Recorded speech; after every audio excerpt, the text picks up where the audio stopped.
ਅਸੀਂ ਡੈਜ਼ਿਗਨੇਟ ਕਰਦੇ ਹਾਂ ਆਪਦੇ ਆਪ ਨੂੰ। ਸਾਡੀ ਬੜੀ ਮਾਨਸਿਕ, ਸਾਡੇ ਕਲਚਰ ਦੀ, ਸਾਡੀਆਂ ਪ੍ਰੈਕਟਿਸਿਸ ਦੀ, ਸਾਡੇ ਗਾਣਿਆਂ ਦੀ, ਸਾਡੇ ਸ਼ਬਦਾਂ ਦੀ, ਸਾਡੇ ਐਸਪੀਰੇਸ਼ਨਸ ਦੀ, ਸਾਡੀਆਂ ਸਟੋਰੀਜ਼ ਦੀ, ਉਹ ਸਾਰੀਆਂ ਜਗ੍ਹਾ ਦੇ ਨਾਲ ਰਿਲੇਟਿਡ ਨੇ। ਐਂਡ ਅਸੀਂ, ਮੈਨੂੰ ਲੱਗਦਾ ਕਿ ਜਦੋਂ ਅਸੀਂ ਇੱਥੇ ਬਾਹਰ ਬੈਠੇ ਹੁੰਦੇ ਹਾਂ ਤੇ ਅਸੀਂ ਉਸ ਚੀਜ਼ ਨੂੰ ਬੜੀ ਸ਼ਿੱਦਤ ਨਾਲ ਮਿਸ ਵੀ ਕਰਦੇ ਹਾਂ। ਪਰ ਨਾਲ ਦੀ ਨਾਲ ਇਹ ਮਿਸਫੋਰਚੂਨ ਕਹਿ ਲਓ ਕਿ ਜੇ ਅਸੀਂ ਆਮ ਪੰਜਾਬੀ ਕਮਿਊਨਿਟੀ ਵਿੱਚ ਆ ਕੇ ਪੁੱਛੀਏ, ਸਾਨੂੰ ਇੱਥੇ 100 ਸਾਲ ਤੋਂ ਉੱਤੇ ਹੋ ਗਏ ਕਿ ਤੁਹਾਡਾ ਨੇਟਿਵ ਜਾਂ ਜਿਹੜੇ ਫਸਟ ਨੇਸ਼ਨਸ ਨੇ ਜਾਂ ਮੇਟੀ ਨੇ ਜਾਂ ਇਨੂਇਟ ਨੇ, ਉਹਨਾਂ ਦੇ ਨਾਲ ਤੁਹਾਡਾ ਕਿੰਨਾ ਕੁ ਵਾਹ ਪਿਆ, ਕਿੰਨਾ ਕੁ ਐਕਸਪੀਰੀਅੰਸ ਆ, ਤਾਂ ਉਹ ਮੈਨੂੰ ਲੱਗਦਾ ਹੈ ਕਿ ਉਹ ਬੜਾ ਬਹੁਤ ਸਰਫੇਸ ਆ, ਉਹ ਐਕਸਪੀਰੀਅੰਸ ਹੈ ਨਹੀਂ। ਨਾ ਉੱਦਾਂ ਦੀਆਂ ਸਪੇਸਿਸ ਕ੍ਰੀਏਟ ਹੋਈਆਂ ਨੇ ਆਪਣੀ ਕਮਿਊਨਿਟੀ ਵੱਲੋਂ, ਨਾ ਐਫਰਟ ਹੋਏ ਨੇ, ਨਾ ਆਊਟਰੀਚ ਹੋਏ ਨੇ। ਜਦ ਕਿ ਜੇ ਤੁਸੀਂ ਜਿਹੜੀ ਅਸੀਂ ਗੱਲ ਕੱਲ ਉੱਥੇ ਕੀਤੀ, ਉਹ ਜੇ ਅਸੀਂ ਸ਼ੇਅਰਡ ਹਿਸਟਰੀ ਦੀਆਂ ਪਰਤਾਂ ਖੋਲ ਕੇ ਵੇਖੀਏ ਤੇ ਉਹ ਸਾਡੇ ਨਾਲ ਬਹੁਤ ਸਿਮਿਲਰ ਨੇ। ਉਹ ਵੀ ਕਲੋਨੀਅਲ ਰੂਲ ਦੇ ਧੱਕੇ ਚੜੇ ਤੇ ਉਹਨਾਂ ਦੇ ਨਾਲ ਜੋ ਧੱਕਾ ਹੋਇਆ, ਉਹਨਾਂ ਦੇ ਨਾਲ ਸਾਡੇ ਨਾਲ ਕਿਤੇ ਵੱਧ ਧੱਕਾ ਹੋਇਆ। ਪਰ ਸਾਡੇ ਨਾਲ ਵੀ ਜੇ ਅਸੀਂ ਸੋਚੀਏ ਕੋਲੋਨਾਈਜੇਸ਼ਨ ਦੇ ਥੱਲੇ, ਐਂਡ ਪੰਜਾਬ ਨੇ ਤਾਂ ਕਾਂਸਟੈਂਟ ਕੋਲੋਨਾਈਜੇਸ਼ਨ ਵੇਖੀ ਹੈ ਨਾ, ਕਦੀ ਅਸੀਂ ਗ੍ਰੀਕਸ ਤੇ, ਕਦੀ ਤੁਰਕਸ ਤੇ, ਕਦੀ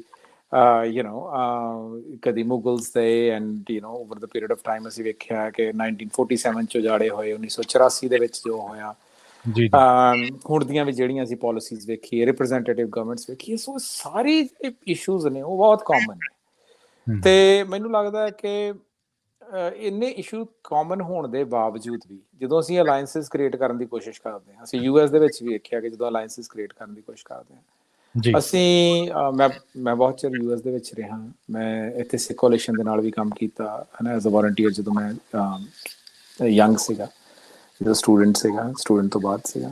ਤੇ ਮੈਂ ਦੇਖਿਆ ਕਿ ਅਲਾਇੰਸਿਸ ਜਿਹੜੀਆਂ ਨੇ ਅਸੀਂ ਇੱਥੇ ਹਿਊਮਨ ਰਾਈਟਸ ਫॉर ਹਿੰਦੂਜ਼ ਜਾਂ ਜਿਹਨੂੰ ਤੁਸੀਂ ਕਹਿ ਸਕਦੇ ਜੂਇਸ਼ ਜਾਂ ਐਂਟੀ ਡਿਫੈਮੇਸ਼ਨ ਲੀਗ ਆ, ਜਾਂ ਇੱਦਾਂ ਦੀਆਂ ਆਰਗੇਨਾਈਜੇਸ਼ਨਸ ਦੇ ਨਾਲ ਆਮ ਅਲਾਇੰਸਿਸ ਦੇਖਣ ਨੂੰ ਮਿਲਦੀਆਂ। ਪਰ ਨੇਟਿਵ ਜਿਹੜੇ ਇੱਥੋਂ ਦੇ ਬਾਸ਼ਿੰਦੇ ਨੇ, ਜਿਹੜੇ ਆਪਣੇ ਆਪ ਨੂੰ ਇੱਥੋਂ ਦੀਆਂ ਹਵਾਵਾਂ ਦੇ ਨਾਲ, ਇੱਥੋਂ ਦੀਆਂ ਨਹਿਰਾਂ ਦੇ ਨਾਲ, ਇੱਥੋਂ ਦੇ ਬਾਇਸਨਸ ਦੇ ਨਾਲ, ਇੱਥੋਂ ਦੀ ਪੌਣ ਪਾਣੀ ਦੇ ਨਾਲ, ਤੇ ਉਹ ਗਾਰਡੀਅਨ ਨੇ, ਉਹ ਜਿਹੜੇ ਜਿਸ ਹਿਸਾਬ ਨਾਲ, ਤੇ ਉਹ ਵੀ ਇਸ ਕੋਲੋਨਾਈਜੇਸ਼ਨ ਦਾ ਸ਼ਿਕਾਰ ਰਹੇ ਨੇ, ਉਸ ਦਰਦ ਚੋਂ ਵੀ ਨਿਕਲੇ ਨੇ ਤੇ ਨਿਕਲ ਰਹੇ ਨੇ। ਸਾਡੀਆਂ ਉਹਨਾਂ ਦੇ ਨਾਲ ਸਾਂਝਾਂ ਬਹੁਤ ਘੱਟ ਨੇ। ਸੋ ਕੱਲ੍ਹ ਵਾਲਾ ਇਸ ਗੱਲ ਦਾ, ਗੁਰਜਸਪਾਲ ਸਿੰਘ, ਮੈਂ ਤੁਹਾਡੇ ਸਿਰ ਤੇ ਤੁਹਾਡੀ ਟੀਮ ਦੇ ਸਿਰ ਇਹ ਸਿਹਰਾ ਦੇਣਾ ਚਾਹੂੰਗਾ। ਤੁਸੀਂ ਇਹ ਬਹੁਤ ਵਧੀਆ ਐਫਰਟ ਕੀਤਾ। ਮੈਨੂੰ ਲੱਗਦਾ ਕਿ ਜਿਹੜੇ ਇੰਡੀਜਨਸ ਕਮਿਊਨਿਟੀ ਦੇ ਐਲਡਰਸ ਆਏ ਸੀਗੇ, ਐਲਨ ਸਦਰਲੈਂਡ ਆਏ ਸੀਗੇ, ਉਹਨਾਂ ਨੇ ਬਹੁਤ ਵਧੀਆ ਆਪਣਾ ਪੱਖ, ਆਪਣਾ ਪਰਸੈਪਸ਼ਨ ਦਿੱਤੀ। ਤੇ ਅਸੀਂ ਆਪਣੀ ਸਾਈਡ ਤੋਂ, ਮੈਨੂੰ ਲੱਗਦਾ ਹੈ ਕਿ ਸਾਡੀ ਹਿਸਟਰੀ ਦੇ ਵਿੱਚ ਸਾਡੇ ਕੋਲ ਸ਼ੇਅਰ ਕਰਨ ਨੂੰ ਕੀ ਹੈ। ਜਿਵੇਂ ਮੈਂ ਇੱਕ ਛੋਟੀ ਜਿਹੀ ਪੁਆਇੰਟ ਉਹਦੇ ਵਿੱਚ ਸ਼ੇਅਰ ਕਰਾਂਗਾ ਕਿ ਅਸੀਂ ਟਰਾਮਾ ਨੂੰ ਕਿੱਦਾਂ ਡੀਲ ਕਰਦੇ, ਕਿਉਂਕਿ ਉਹ ਵੀ ਕਮਿਊਨਿਟੀ ਟਰਾਮਾ ਦੇ ਵਿੱਚੋਂ ਕੰਸਿਸਟੈਂਟ ਨਿਕਲ ਰਹੀ ਹੈ।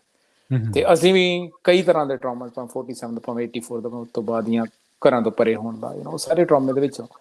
ਪਰ ਅਸੀਂ ਕਿਹਾ ਕਿ ਸਾਡੀ ਹਿਸਟਰੀ ਸਾਨੂੰ ਇਹ ਸਿਖਾਉਂਦੀ, ਸਾਡੇ ਐਲਡਰ ਸਾਨੂੰ ਇਹ ਸਿਖਾਉਂਦੇ ਆ ਵੀ ਮੰਨੂ ਸਾਡੀ ਦਾਤਰੀ, ਅਸੀਂ ਮੰਨੂ ਦੇ ਸੋਏ, ਜੋ ਮੰਨੂ ਵੜਦਾ ਅਸੀਂ ਦੂਣ ਸਵਾਏ ਹੋਏ, ਅਸੀਂ ਚੜ੍ਹਦੀ ਕਲਾ ਦੇ ਵਿੱਚ ਕੌਂਸਟੈਂਟ ਰਹਿੰਦੇ। ਸੋ ਮੈਨੂੰ ਲੱਗਦਾ ਕਿ ਉਹਨਾਂ ਕੋਲੋਂ ਵੀ ਸਿੱਖਣ ਨੂੰ ਸਾਡੇ ਕੋਲ ਬਹੁਤ ਕੁਛ ਸੀ। ਅਸੀਂ ਸਿਖਾਉਣ ਕੁਛ ਨਹੀਂ ਸੀਗੇ, ਜੋ ਸਾਡੇ ਕੋਲੇ ਸੀਗਾ ਹਿਸਟਰੀ ਤੇ ਪੁਰਖਿਆਂ ਦੀਆਂ ਗੱਲਾਂ, ਉਹ ਅਸੀਂ ਸਾਂਝੀਆਂ ਕਰਨ ਗਏ ਸੀ। ਸਾਨੂੰ ਉਹਨਾਂ ਕੋਲੋਂ ਵੀ ਸਿੱਖਣ ਨੂੰ ਬਹੁਤ ਕੁਛ ਮਿਲਿਆ। ਹਾਂਜੀ, ਬਿਲਕੁਲ। ਜਦੋਂ ਗੁਰਜਸਪਾਲ ਸਿੰਘ ਜੀ ਗੱਲ ਕਰ ਰਹੇ ਸੀ ਨਾ, ਤੁਹਾਡੇ ਬਾਰੇ ਦੱਸ ਰਹੇ ਸੀਗੇ, ਤੇ ਉਹ ਮੂਲ ਨਿਵਾਸੀਆਂ ਦੇ ਜਿਹੜੇ ਵਿਸ਼ੇ ਨੂੰ ਛੋਹ ਰਹੇ ਸੀਗੇ, ਤੇ ਮੈਂ ਤਾਂ ਸੋਚ ਰਿਹਾ ਸੀਗਾ ਕਿ ਇੱਕ ਬੇਸਿਕ ਜੀ ਤੇ ਮੁੱਢਲੀ ਜੀ ਸਾਂਝ ਸਾਡੇ ਵਿਚਾਲੇ ਰਾਈਟਸ ਦੀ ਹੈ। ਅਸੀਂ ਰਾਈਟਸ ਲਈ ਲੜੇ, ਸਿਵਲ ਰਾਈਟਸ ਦੇ ਲਈ ਲੜੇ, ਜਾਂ ਹੋਰ ਰਾਈਟਸ ਦੇ ਲਈ ਲੜੇ ਕੈਨੇਡਾ ਦੇ ਵਿੱਚ, ਜਦ ਕਿ ਉਹਨਾਂ ਨੂੰ ਜਿਹੜੇ ਮਿਲਣੇ ਚਾਹੀਦੇ ਸੀ, ਜਾਂ ਉਹਨਾਂ ਕੋਲੇ ਜਿਨ੍ਹਾਂ ਦੇ ਮਾਲਕ ਸੀਗੇ, ਉਹਨਾਂ ਤੋਂ ਹੌਲੀ ਹੌਲੀ ਉਹ ਖੋਲੇ ਗਏ ਜਾਂ ਉਹਨਾਂ ਤੋਂ ਖੁੱਸਦੇ ਗਏ। ਸੋ ਇੱਕ ਸਾਂਝ ਸ਼ਾਇਦ ਇੱਥੋਂ ਹੀ ਆਪਣੀ ਸ਼ੁਰੂ ਹੁੰਦੀ ਹੈ, ਵੀ ਸਾਡੀ ਜੱਦੋਜਹਿਦ ਤੇ ਉਹਨਾਂ ਦੀ ਵੀ ਜੱਦੋਜਹਿਦ ਹੈ, ਸਾਡੀ ਹਾਸਲ ਕਰਨ ਦੇ ਲਈ ਜੱਦੋਜਹਿਦ, ਉਹਨਾਂ ਦੀ ਖੁੱਸਦਿਆਂ ਨੂੰ ਰੋਕਣ ਦੇ ਲਈ ਜੱਦੋਜਹਿਦ ਹੈ। ਬਿਲਕੁਲ ਬਿਲਕੁਲ, ਇਹ ਤੁਸੀਂ ਬੜੀ ਵਧੀਆ ਗੱਲ ਕੀਤੀ ਪ੍ਰਵੀਨ ਜੀ। ਮੈਂ ਕਹੂੰਗਾ ਕਿ ਇੱਕ ਤਾਂ ਇਹ ਪੱਖ ਹੈ, ਪਰ ਦੂਸਰਾ ਪੱਖ ਜਿਹੜਾ ਸੀ ਕੱਲ੍ਹ ਹੋਇਆ, ਉਹ ਇਹ ਹੋਇਆ ਕਿ ਸਾਨੂੰ ਸਾਂਝਾਂ ਬਣਾਉਣੀਆਂ ਕਿੱਦਾਂ ਦੀਆਂ ਚਾਹੀਦੀਆਂ। ਹਾਂਜੀ, ਸਾਨੂੰ ਸਾਡੇ ਪੁਰਖੇ ਕੀ ਸਿਖਾ ਕੇ ਗਏ। ਮੈਨੂੰ ਨੇਟਿਵ ਟ੍ਰੈਡੀਸ਼ਨਸ ਦੀ ਗੱਲ ਬੜੀ ਵਧੀਆ ਲੱਗਦੀ ਹੈ। ਜਦੋਂ ਵੀ ਆਪਦੇ ਉਹ ਪੁਰਖਿਆਂ ਤੋਂ ਸਕਦੇ ਵੀ ਉਹਨਾਂ ਦੇ ਪੁਰਖੇ ਕੀ ਸਿਖਾਉਂਦੇ ਸੀਗੇ, ਸਾਡੇ ਪੁਰਖੇ ਸਾਨੂੰ ਕੀ ਸਿਖਾ ਕੇ ਗਏ। ਤੇ ਗੁਰੂ ਅਰਜਨ ਸਾਹਿਬ ਜੀ ਦੀ ਬਾਣੀ ਦੇਖ ਤੋਂ ਕਹਿੰਦੇ ਕਿ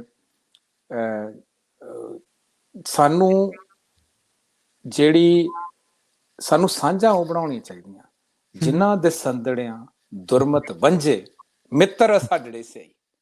ਉਹ ਕਹਿੰਦੇ ਵੀ ਜਿਨ੍ਹਾਂ ਦੇ ਨਾਲ ਤੁਸੀਂ ਬੈਠੇ ਆ, ਤੇ ਤੁਹਾਡੀ ਦੁਰਮਤ ਜਿਹੜੀ ਆ ਉਹ ਤੁਹਾਡੀ ਨਿਕਲਦੀ ਆ, ਮਤਲਬ you are not doing a transaction. Transactional relationship ਆਪਣੇ ਵਰਲਡ ਦੀ ਹੁਣ ਪ੍ਰੋਬਲਮ ਤੁਸੀਂ ਵੇਖੋ ਕੀ ਹੈ ਜਿੱਥੇ ਵੀ ਤੁਸੀਂ, ਭਾਵੇਂ ਤੁਸੀਂ ਪਰਸਨਲ ਲੈਵਲ ਦੇ ਉੱਤੇ ਵੇਖੋ, ਭਾਵੇਂ ਤੁਸੀਂ ਗਲੋਬਲ ਲੈਵਲ ਦੇ ਉੱਤੇ ਵੇਖੋ, ਸਾਂਝਾਂ ਤਿੜਕ ਰਹੀਆਂ ਨੇ। ਈਵਨ ਤੁਸੀਂ ਗਲੋਬਲ, ਜੇ ਤੁਸੀਂ ਬਿਲਕੁਲ ਮੈਕਰੋ ਲੈਵਲ ਤੇ ਚਲੇ ਜਾਓ, ਗਲੋਬਲ ਲੈਵਲ ਤੇ ਚਲੇ ਜਾਓ, ਤੁਸੀਂ ਨੈਟੋ ਦੀਆਂ ਸਾਂਝਾਂ ਸੀ, ਗਲੋਬਲ ਆਰਡਰ ਦੀਆਂ ਸਾਂਝਾਂ ਸੀ, ਉਹ ਤਿੜਕ ਰਹੀਆਂ ਸੀ, ਕਿਉਂਕਿ ਉਹ ਟ੍ਰਾਂਜੈਕਸ਼ਨ ਬੇਸਡ ਜਿਹੜੀਆਂ ਹੈ ਨਾ।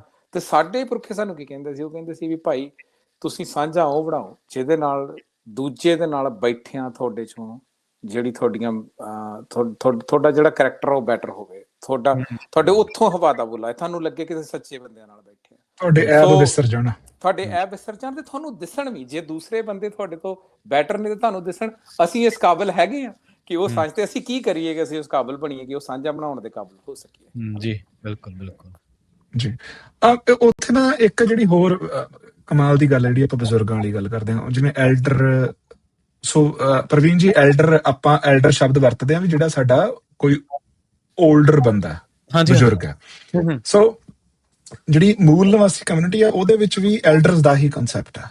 ਸੋ ਜਿਹੜੇ ਉਹਨਾਂ ਦੇ ਐਲਡਰ ਹੈਗੇ, ਉਹਨਾਂ ਨੇ ਕੋਈ ਵੀ ਕੰਮ ਕਰਦਾ, ਉਹ ਆਪਣੇ ਐਲਡਰ ਤੋਂ ਅਸੀਸ ਲੈ ਕੇ ਕੰਮ ਕਰਦੇ ਆ, ਉਹਨਾਂ ਤੋਂ ਬਲੈਸਿੰਗ ਲੈਂਦੇ ਆ, ਉਹਨਾਂ ਨੇ ਸਲਾਹ ਕਰਨੀ ਆ। ਇੱਥੇ ਮੈਂ ਹੁਣ, ਕਿਉਂਕਿ ਮਤਲਬ ਇਸ ਚੀਜ਼ ਤੇ ਹੁਣ ਮੈਨੂੰ ਰਹਿੰਦੇ ਨੂੰ ਤਾਂ 12-13 ਸਾਲ ਹੋ ਗਏ, ਪਰ ਮੈਂ ਪਿਛਲੇ 2 ਸਾਲ ਤੋਂ ਜਦੋਂ ਤੋਂ ਇਸ ਗੱਲ ਦਾ ਸਮਝ ਆਈ, ਮੈਂ ਕੌਨਸ਼ੀਅਸਲੀ ਇਸ ਚੀਜ਼ ਦੀ ਕੋਸ਼ਿਸ਼ ਕੀਤੀ ਵੀ ਯਾਰ ਮੈਂ ਇਹਨਾਂ ਬੰਦਿਆਂ ਨੂੰ ਮਿਲਾਂ, ਹਨਾ, ਵੀ ਜੇ ਹੋ ਸਕੇ ਅਸੀਂ ਕਿਵੇਂ ਇਕੱਠੇ ਤੁਰ ਸਕੀਏ। ਜਾਂ ਜਦੋਂ ਨਾ ਮੈਨੂੰ ਪਤਾ ਨਹੀਂ ਤੁਹਾਨੂੰ ਚੇਤਾ ਹੋਵੇ, ਜਦੋਂ ਨਾ ਜਿਹੜੇ ਰੈਜ਼ੀਡੈਂਸ਼ੀਅਲ ਸਕੂਲ ਦੇ ਵਿੱਚ ਜਿਹੜੇ ਬੱਚੇ ਮਰ ਜਾਂਦੇ ਸੀਗੇ, ਉਹਨਾਂ ਨੂੰ ਉਹਨਾਂ ਸਕੂਲਸ ਦੇ ਵਿੱਚ ਹੀ ਉੱਥੇ ਹੀ ਬਾਹਰ ਦੱਬ ਦਿੱਤਾ ਜਾਂਦਾ ਸੀ। ਉਹ ਜਿਹੜੀਆਂ ਸਾਰੀਆਂ ਨਾ ਗ੍ਰੇਵਜ਼ ਆ ਜਿਹੜੀਆਂ ਉਹਨਾਂ ਦੀਆਂ, ਉਹ 2018, 19, 20 ਦੇ ਵਿੱਚ 21 ਦੇ ਵਿੱਚ ਉਹ ਲੱਭੀਆਂ ਸਾਰੀਆਂ ਗ੍ਰੇਵਜ਼। 2021 ਦੇ ਵਿੱਚ ਕਿਸੇ ਰੈਜ਼ੀਡੈਂਸ਼ੀਅਲ ਸਕੂਲ ਦੇ ਬਾਹਰ 300 ਗ੍ਰੇਵਜ਼ ਲੱਭ ਰਹੀਆਂ ਕਿਸੇ ਰੈਜ਼ੀਡੈਂਟ, ਤੇ ਉਹ ਬੱਚਿਆਂ ਦੀਆਂ ਜੀ, ਜਿਨ੍ਹਾਂ ਨੂੰ ਆਪਾਂ ਮੜੀਆਂ ਕਹਿ ਲਈਏ, ਵੀ ਜਿੱਥੇ ਉਹਨਾਂ ਨੂੰ ਦਫਨਾਇਆ ਹੋਇਆ ਸੀਗਾ। ਉਹ ਕਿਉਂਕਿ ਉਹਨਾਂ ਤੇ ਤਸ਼ੱਦਦ ਕਰਦੇ ਸੀਗੇ, ਉਹਨਾਂ ਚੋਂ ਜਿਹੜੇ ਬੱਚੇ ਆ ਕੁਛ ਕੁ ਮਰ ਜਾਂਦੇ ਸੀ, ਉਹਨਾਂ ਨੂੰ ਉਹਨਾਂ ਦੇ ਘਰਦਿਆਂ ਨੂੰ ਵਾਪਸ ਨਹੀਂ ਸੀ ਦਿੱਤਾ ਜਾਂਦਾ, ਉੱਥੇ ਬਾਹਰ ਹੀ ਦੱਬ ਦਿੱਤਾ ਜਾਂਦਾ ਸੀਗਾ। ਤੇ ਉਹਨਾਂ ਕੋਲੇ ਕੋਈ ਹੱਕ ਨਹੀਂ ਸੀਗਾ ਵੀ ਉਹ ਰੌਲਾ ਪਾਉਣ ਜਾਂ ਮੀਡੀਆ 'ਚ ਜਾਣ ਜਾਂ ਕੁਛ ਜਾਣ। ਸੋ ਤਾਂ ਕਰਕੇ ਉਹ ਦੇਖੋ ਕਿੱਡਾ ਜ਼ਿਆਦਾ ਤਸ਼ੱਦਦ ਸੀ, ਤੇ 100 ਸਾਲ ਤੋਂ ਉੱਤੇ ਚੱਲਿਆ। 2021 ਦੇ ਵਿੱਚ ਉਹ ਜਦੋਂ ਗ੍ਰੇਵਜ਼ ਮਿਲਣੀਆਂ ਸ਼ੁਰੂ ਹੋਈਆਂ, ਫਿਰ ਸਰਕਾਰ ਨੇ ਐਕਟਿਵਲੀ ਪੂਰਾ ਸਾਰੇ ਸਕੂਲਾਂ ਦੇ ਵਿੱਚ ਭੇਜੇ, ਤੇ ਉੱਥੋਂ ਵੀ ਅਸੀਂ ਲੱਭੀਏ ਕਿੱਥੇ ਕਿੱਥੇ, ਤੇ ਹਜ਼ਾਰਾਂ ਬੱਚਿਆਂ ਦੀਆਂ ਇਹੋ ਜਿਹੀਆਂ ਅਣਪਛਾਤੀਆਂ, ਜਿਹਨੂੰ ਆਪਾਂ ਲਾਸ਼ਾਂ ਕਹਿ ਲਈਏ, ਵੀ ਜੇ ਆਪਾਂ ਆਪਣੇ ਪੰਜਾਬ ਦਾ ਜਿਹੜਾ ਪੋਸਟ 1984 ਦਾ ਪੀਰੀਅਡ, ਅਸੀਂ ਅਣਪਛਾਤੀਆਂ ਲਾਸ਼ਾਂ ਦੀ ਗੱਲ ਕਰਦੇ ਹਾਂ, ਆਪਾਂ ਸਰਦਾਰ ਜਸਵੰਤ ਸਿੰਘ ਖਾਲੜੇ ਉਹਨਾਂ ਨੂੰ ਯਾਦ ਕਰਦੇ, ਉਹ ਬੱਚਿਆਂ ਦੀਆਂ ਅਣਪਛਾਤੀਆਂ ਲਾਸ਼ਾਂ ਜਿਹੜੀਆਂ ਲੱਭੀਆਂ, ਹਨਾ। ਤਾਂ ਉਸ ਤੋਂ ਬਾਅਦ ਦਿਮਾਗ ਦੇ ਵਿੱਚ ਆ ਵੀ ਨਹੀਂ ਯਾਰ ਇਹਨਾਂ ਨੂੰ ਮਿਲੀ, ਹਨਾ। ਤੇ ਜਦੋਂ ਵੀ ਇਹਨਾਂ ਨੂੰ ਮਿਲਣ ਜਾਣਾ, ਉਹਨਾਂ ਨੇ ਕਹਿਣਾ ਵੀ ਯਾਰ ਅਸੀਂ ਕਹਿਣਾ ਵੀ ਰਲ ਕੇ, ਉਹਨਾਂ ਕਹਿਣਾ ਅਸੀਂ ਆਪਣੇ ਐਲਡਰ ਨਾਲ ਸਲਾਹ ਕਰਾਂਗੇ, ਅਸੀਂ ਆਪਣੇ ਬਜ਼ੁਰਗ ਨਾਲ ਸਲਾਹ ਕਰਾਂਗੇ, ਅਸੀਂ ਉਹ ਤੋਂ ਅਸੀਸ ਲਵਾਂਗੇ, ਹਨਾ। ਇੱਕ ਬੰਦੇ ਨੂੰ ਮੈਂ ਕਿਹਾ ਵੀ, ਮੈਂ ਕਿਹਾ ਵੀ ਯਾਰ ਆਪਾਂ ਕੰਪਨੀ ਇਕੱਠੇ ਸ਼ੁਰੂ ਕਰ ਲਈਏ, ਹਨਾ, ਵੀ ਕਿਸੇ ਕੰਮ ਲਈ। ਉਹ ਕਹਿੰਦਾ ਵੀ ਯਾਰ ਕੰਪਨੀ, ਉਹ ਪਹਿਲਾਂ ਕਹਿੰਦਾ ਮੈਨੂੰ ਆਪਣੇ ਐਲਡਰ ਨੂੰ ਪੁੱਛਣਾ ਪੈਣਾ, ਫਿਰ ਮੈਨੂੰ ਉਹ ਤਾਂ ਆਪਣੇ ਉਹਦਾ ਨਾਮ ਵੀ ਪੁੱਛਣਾ ਪੈਣਾ, ਹਨਾ। ਸੋ ਵੀ ਮੈਂ ਇਹਦਾ ਨਾਮ ਕੀ ਰੱਖਾਂ, ਇੰਨੀ ਜ਼ਿਆਦਾ ਜਿਹੜਾ ਸਟਰਕਚਰਡ ਤਰੀਕੇ ਨਾਲ। ਤੇ ਆਪਣੇ ਵੀ ਪਹਿਲਾਂ ਆਈ ਸੀ ਵੀ ਬਜ਼ੁਰਗ ਤੋਂ ਯਾਰ ਅਸੀਸ ਲੈ ਲਓ, ਆਪਣੇ ਬਜ਼ੁਰਗ ਤੋਂ ਪੁੱਛ ਲਓ। ਜੇ ਆਪਣੇ ਪੁਰਾਣੇ ਨਾਵਾਂ ਤੇ ਦੇਖਿਆ ਜਾਵੇ, ਵੀ ਹੁਣ ਤਾਂ ਮਾਂ ਪਿਓ ਨਾਮ ਰੱਖ ਦਿੰਦੇ ਆ, ਪਰ ਪਹਿਲੀਆਂ 'ਚ ਬਜ਼ੁਰਗ ਹੀ ਨਾਮ ਰੱਖਦੇ ਸੀ ਬੱਚਿਆਂ ਦੇ, ਹਨਾ। ਵੀ ਇਹਨੂੰ ਆਪਾਂ ਚੜਤ ਸਿੰਘ ਆਖਾਂਗੇ ਭਾਈ, ਇਹਨੂੰ ਆਪਾਂ ਫਲਾਣੀ ਕੌਰ ਆਖਾਂਗੇ, ਹਨਾ। ਸੋ ਉਹ ਚੀਜ਼ ਦੇਖੋ ਇਹਨਾਂ 'ਚ ਬੜੀ ਸੋਹਣੀ ਚੱਲ ਰਹੀ ਹੈ। ਤੇ ਇਹ ਤਾਂ ਇੱਕ ਛੋਟੀ ਜੀ ਸਾਂਝ ਆ, ਪਰ ਜਿਵੇਂ ਜਿਵੇਂ ਤੁਸੀਂ ਇਹਨਾਂ ਦੇ ਨਾਲ ਵਿਚਰਦੇ ਹੋ, ਜਾਂ ਤੇ ਉਹ ਤੋਂ ਬਾਅਦ ਅਰਵਿੰਦਰ ਸਿੰਘ ਹੋਰ ਬੜੀ ਸੋਹਣੀ ਗੱਲ ਦੇਖੋ, ਹਜੇ ਤਾਂ ਇਸ ਮਸਲੇ ਤੇ ਕੰਮ ਕਰਦੇ ਤਾਂ ਸਾਨੂੰ 6 ਮਹੀਨੇ ਹੋਏ ਆ। ਕੱਲ ਉਹ ਕਿੰਨੇ ਖੁਸ਼ ਸੀਗੇ, ਉਹ ਖਾਣਾ ਬਣਾ ਕੇ ਲੈ ਕੇ ਆਏ, ਹਨਾ। ਤੇ ਉਹ ਕਹਿੰਦੇ ਵੀ ਅਸੀਂ ਫਿਊਚਰ ਵਾਲੇ ਈਵੈਂਟ ਕਰਾਂਗੇ। ਉਹ ਅਸੀਂ ਪ੍ਰਵੀਨ ਸ਼ਰਮਾ ਜੀ ਥੋੜਾ ਜਿਹਾ ਹੱਥ ਵਧਾਇਆ, ਉਹ ਐ ਜੱਫੀਆਂ ਪਾ ਕੇ ਸਾਨੂੰ ਮਿਲ ਰਹੇ। ਉਹੀ ਜਿਵੇਂ ਆਪਣੇ ਵੰਡ ਕੇ ਛਕਣ ਦਾ ਸਿਧਾਂਤ ਹੈ, ਸ਼ਾਇਦ ਉਹਨਾਂ ਦੀ। ਹਾਂਜੀ, ਉਹ ਸਾਂਝ ਦਾ ਹੀ। ਉਹਨਾਂ ਨੇ ਕੱਲ ਇੱਕ ਗੱਲ ਦੱਸੀ, ਉਹ ਕਹਿੰਦੇ ਵੀ ਅਸੀਂ ਲੈਂਡ ਨੂੰ, ਜਿਹੜੀ ਲੈਂਡ ਹੈ, ਜਿਹੜੀ ਧਰਤੀ ਹੈ, ਉਹ ਧਰਤੀ ਕਹਿੰਦੇ ਸਾਡੀ ਮਾਤਾ ਕਰਕੇ ਉਹ ਪ੍ਰੋਵਾਈਡ ਕਰਦੀ ਹੈ, ਪਰ ਕਹਿੰਦੇ ਅਸੀਂ ਲੈਂਡ ਦੀ ਓਨਰਸ਼ਿਪ ਨਹੀਂ ਕਲੇਮ ਕਰਦੇ। ਤਾਂ ਹੀ ਕਹਿੰਦੇ ਵੀ ਜਦੋਂ ਉਰੇ ਯੂਰੋਪੀਅਨ ਆਏ, ਯੂਰੋਪੀਅਨਸ ਨੇ ਕਹਿੰਦੇ ਲੈਂਡ ਨੂੰ ਵੱਢਣਾ ਸ਼ੁਰੂ ਕਰਤਾ, ਇਹ ਸਾਡੀ ਹੈ ਜਾਂ ਅਸੀਂ ਤੁਹਾਤੋਂ ਖਰੀਦ ਲਈਏ। ਕਹਿੰਦੇ ਵੀ ਸਾਡਾ ਜਿਹੜਾ ਸੋਚਣ ਦਾ ਤਰੀਕਾ ਵੀ ਯਾਰ ਇਹ ਤਾਂ ਮਾਂ ਹੈ, ਸਾਨੂੰ ਖਿਲਾ, ਇਹਨੂੰ ਅਸੀਂ ਵੰਡਾਂਗੇ ਕਿਵੇਂ, ਇਹਨੂੰ ਅਸੀਂ ਕਲੇਮ ਕਿਵੇਂ ਕਰਾਂਗੇ ਵੀ ਇਹ ਮੇਰੀ ਹੈ, ਤਾਂ ਸਾਰਿਆਂ ਦੀ ਹੈ, ਇਹ ਤਾਂ ਸਾਰਿਆਂ ਨੂੰ ਖਵਾਉਂਦੀ ਹੈ। ਐਲਨ ਸਦਰਲੈਂਡ ਨੇ ਕੱਲ ਗੱਲ, ਉਹ ਬੜੀ ਸੋਹਣੀ ਗੱਲ ਹੈ ਜੀ।